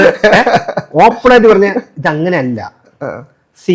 നമ്മുടെ മനസ്സിൽ ഒരുപാട് കാര്യങ്ങൾ കോംപ്ലിക്കേറ്റഡ് ആയിട്ട് കിടക്കുന്നുണ്ട്, അതൊന്ന് സ്ട്രീം ലൈൻ ചെയ്യാൻ വേണ്ടിയിട്ടാണ് ഒരു കൗൺസിലിംഗ് പോകുന്നത്. നമ്മുടെ ലൈഫിൽ ഇപ്പോൾ പേഴ്സണൽ ലൈഫ്, ഫാമിലി, നമ്മുടെ ഒരു ഫിനാൻഷ്യൽ ലൈഫ്, നമ്മുടെ ലോണ്, EMI, നമുക്ക് കിട്ടുന്ന വരുമാനം, നമ്മുടെ പ്രൊഫഷണൽ ലൈഫ്, നമ്മുടെ ജോലി, അവിടെയുള്ള വർക്ക് പ്രഷർ, അവിടെയുള്ള ഫ്രണ്ട്സ്, കൊളീഗ്സ്, അവരിൽ നിന്നുള്ള ഇന്റേണൽ പൊളിറ്റിക്സ്, ഈ കാര്യങ്ങളെല്ലാം.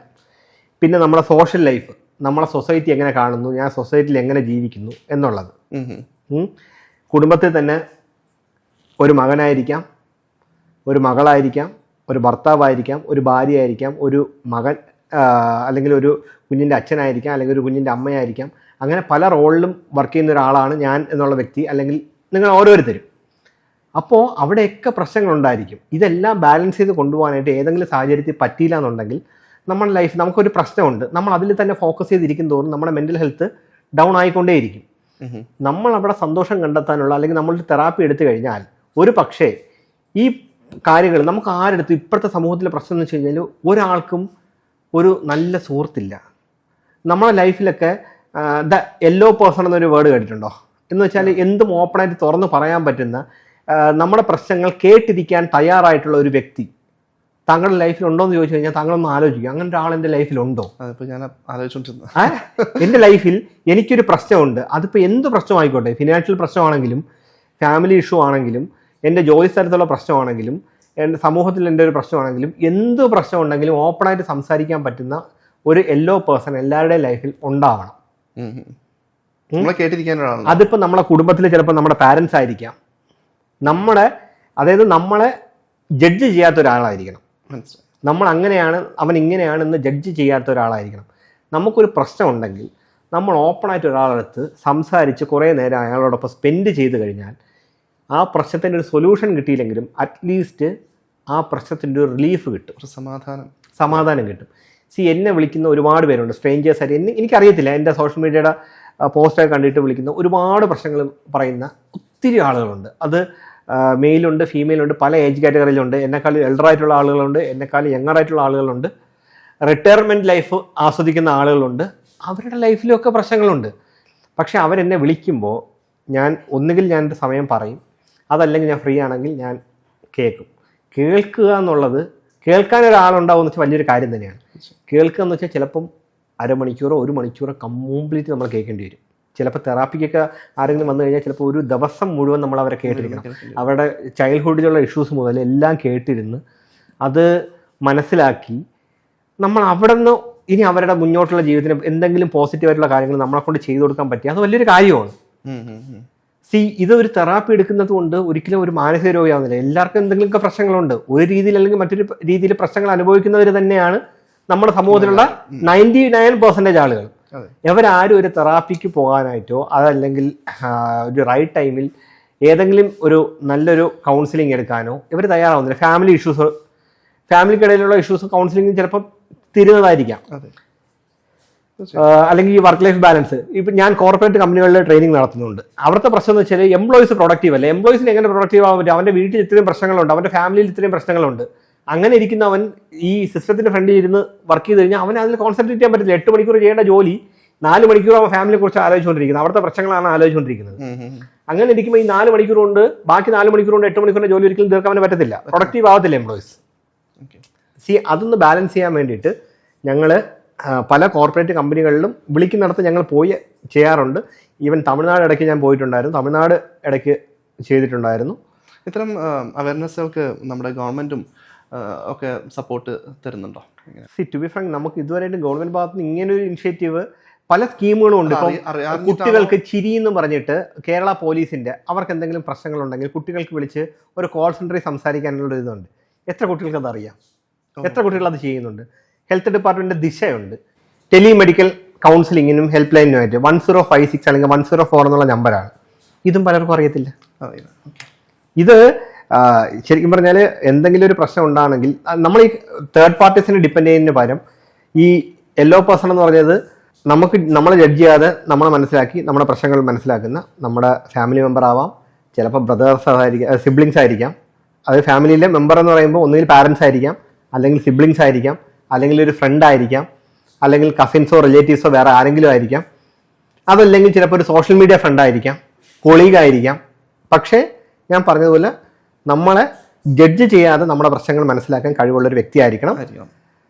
നമ്മളെ ആ രീതിയിൽ കണ്ട് നമുക്ക് സപ്പോർട്ട് ചെയ്യാൻ പറ്റുന്ന ഒരു വ്യക്തി ആയിരിക്കണം. എന്തായാലും വളരെ സന്തോഷം. ഒരുപാട് കാര്യങ്ങൾ, കാരണം നമ്മൾ മാജിക് എന്ന് പറയുന്നതും മെന്റലിസം എന്ന് പറയുന്നതും ഹിപ്നോട്ടിസം എന്ന് പറയുന്ന ഒക്കെ ഓരോ മേഖലകളാണ്, വളരെ വൈഡ് ആയിട്ടുള്ള മേഖലകളാണ്. അപ്പൊ അതിന്റെ കുറച്ച് ഭാഗങ്ങൾ നമ്മൾ കുറച്ച് ഭാഗങ്ങൾ ചെയ്തുള്ളൂ. ഒരുപാട് കാര്യങ്ങളുണ്ട്. കാരണം ഹിപ്നോട്ടിസം എന്ന് പറയുന്നത് വലിയ ആ ഒരു ശാഖയിൽ നിന്ന് നമ്മള് എന്തൊക്കെയാണ് ശരിക്കും പറഞ്ഞ എന്തൊക്കെയാണ് ഈ കൊച്ചു കേരളത്തിൽ നടക്കുന്നതെന്ന് പറയുന്നത്, എന്തൊക്കെയാണ് അതിൻ്റെ ഉള്ളിൽ നടക്കുന്നതെന്ന് ഭയങ്കര, കാരണം ഓരോരുത്തരുടെ അനുഭവങ്ങളും സംഭവങ്ങളും വിവരിച്ചപ്പോ ഓരോരുത്തരും നമ്മളെ മന്ത്രവാദിയായും നമ്മളെ ഒരു മജീഷ്യനായും ഒക്കെ കാണുമ്പോൾ തീർച്ചയായും വളരെ ഇൻട്രസ്റ്റിംഗ് ആണ് ഇത്തരം കാര്യങ്ങൾ. എന്തായാലും വളരെ സന്തോഷം. Thank you. എനിക്ക് എന്തെങ്കിലും കാണണമെന്ന് ആഗ്രഹമുണ്ടോ? കാണണമെന്ന് ആഗ്രഹിക്കുന്ന സെലിബ്രിറ്റി ആരെ? നമ്മുടെ കാണണമെന്ന് അത്ര ആഗ്രഹമാണ്. ശ്രമിച്ചു നോക്കാം, ഉറപ്പൊന്നുമില്ല. നേരത്തെ പറഞ്ഞ ആ മാഗ്നറ്റ് എവിടെ ഉണ്ടേ? ഒന്നര ശ്വാസത്തെ ഈ ഒരു മാഗ്നറ്റിക് ഇങ്ങനെ അടുത്തടുത്ത് വരുന്നവരും complete relax and sleep deeper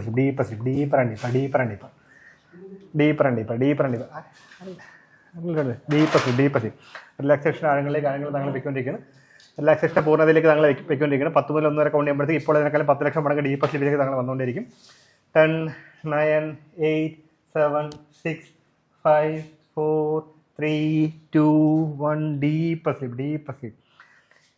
അടുത്ത കൗണ്ട് ഓഫ് 3 ഭാഗ്യനാഥിന് കണ്ണുറക്കാൻ സാധിക്കും. ഭാഗ്യനാഥ് കണ്ണു തുറക്കുമ്പോൾ ഭാഗ്യനാഥ് ഇന്റർവ്യൂ ചെയ്യാനായിട്ട് ഭാഗ്യനാഥിന്റെ മുന്നിലിരിക്കുന്നത് ഭാഗ്യനാഥ് ഏറ്റവും കൂടുതൽ കാണണമെന്ന് ആഗ്രഹിച്ചുകൊണ്ടിരുന്ന ഫിലിം സ്റ്റാർ മമ്മൂക്കയാണ്. മമ്മൂക്കയെ വളരെ വ്യക്തമായിട്ട് കാണാൻ സാധിക്കും. ഭാഗ്യനാഥിന്റെ മുന്നിലിരിക്കുന്നത് മമ്മൂക്കയാണ്. റെഡി 1, 2, 3 വേഗം.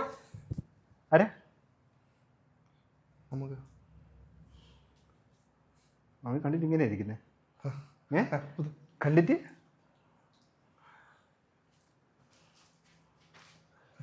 അദ്ദേഹത്തിനോട് വിളിച്ച് വരുത്തി ഇരുത്തിയാരാ?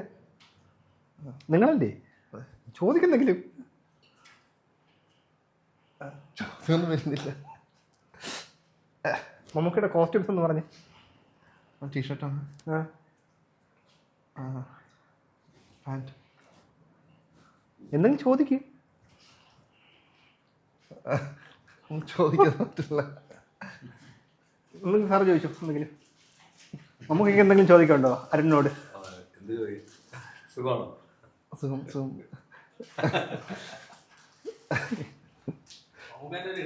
സാറേ ഇല്ല,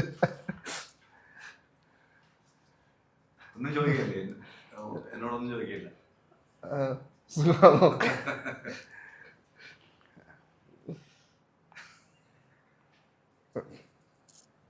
എന്തുപറ്റി?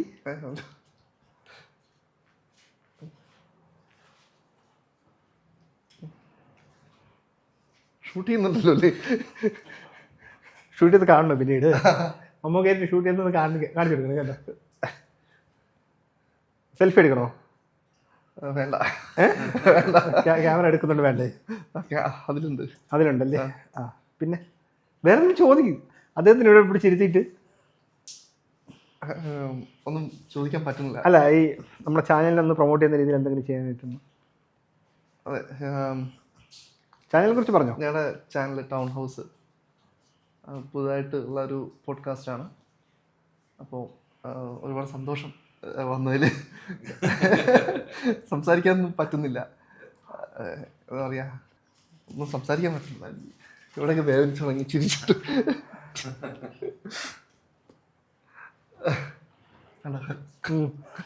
സന്തോഷം കണ്ണീര്. വളരെ സന്തോഷം. വേറെ ഒന്നും പറയില്ല. സാർ ഇവിടെ ഇരുന്നോട്ടെ. എന്നെ കണ്ടിലോട്ടേക്ക് ഒന്നൊരു ശ്വാസം എടുത്തേ. ശ്വാസം വിട്ടെ. And sleep deeper. Thank you so much. Deeper sleep. ഭാഗ്യനാഥിന് ഇപ്പോൾ ഇവിടെ മമ്മൂക്കയെ കണ്ടത് ഒരു ഹിപ്നോട്ടിസത്തിൻ്റെ ഹാലുസിനേഷൻ ഇഫക്റ്റ് ആണെന്നുള്ളൊരു തിരിച്ചറിവ് ഉണ്ടായിരിക്കും. ഇവിടെ കണ്ട കാര്യങ്ങളെല്ലാം ഭാഗ്യനാഥിന് ഞാൻ കണ്ണു പറഞ്ഞതിന് ശേഷം ഓർമ്മിപ്പിക്കുന്നതായിരിക്കും. എല്ലാം നല്ല മെമ്മറീസ് മാത്രമേ ഉള്ളൂ. ഭാഗ്യനാഥിന് ഇതുകൊണ്ട് വിഷമോ ബാക്കി ടെൻഷനോ ഒന്നും ഉണ്ടാകത്തില്ല. വളരെ ഹാപ്പി ആയിരിക്കും. ഇവിടെ എങ്ങനെയാണോ വന്നിരുന്നത് അതിനേക്കാളും ഒരു 100 മടങ്ങ് ഹാപ്പി ആയിട്ടായിരിക്കും ഭാഗ്യനാഥിന് കണ്ണു തുറക്കുന്നത്. ഞാൻ 1 മുതൽ 10 വരെ കൗണ്ട് ചെയ്യുമ്പോഴത്തേക്കും ഭാഗ്യനാഥ് കോൺഷ്യസ് ലൈഫിലേക്ക് തിരിച്ചു വരാൻ പോവുകയാണ്. അതിനുശേഷം വളരെ ഹാപ്പി ആയിരിക്കും. 1, 2, 3, 4, 5, 6, 7, 8, 9, 10. കോൺഷ്യസ് ലൈഫിലേക്ക് തിരിച്ചു വന്ന ഭാഗ്യനാഥിനെ ഞാനോ ഏതെങ്കിലും ഒരു പ്രൊഫഷണൽ ഹിപ്നോട്ടിസ്റ്റോ അല്ലാതെ വേറെ ആര് സ്ലീപ്പ് പറഞ്ഞിരുന്നാലും ഭാഗ്യനാഥിന് ഈ ഒരു അവസ്ഥയിലോട്ട് പോകത്തില്ല. ഞാനോ മറ്റേതെങ്കിലും ഒരു പ്രൊഫഷണൽ ഹിപ്നോട്ടിസ്റ്റോ അല്ലാതെ വേറെ ആര് സ്ലീപ്പ് പറഞ്ഞിരുന്നാലും ഭാഗ്യനാഥിന് ഇനി ഈ ഒരു അവസ്ഥയിലേക്ക് പോകത്തില്ല. Ready 1, 2, 3 wake up. ബ്രോ എങ്ങനെ ഉണ്ടായിരുന്നു? അടിപൊളി. വെയിറ്റ് പോയി. അതെ.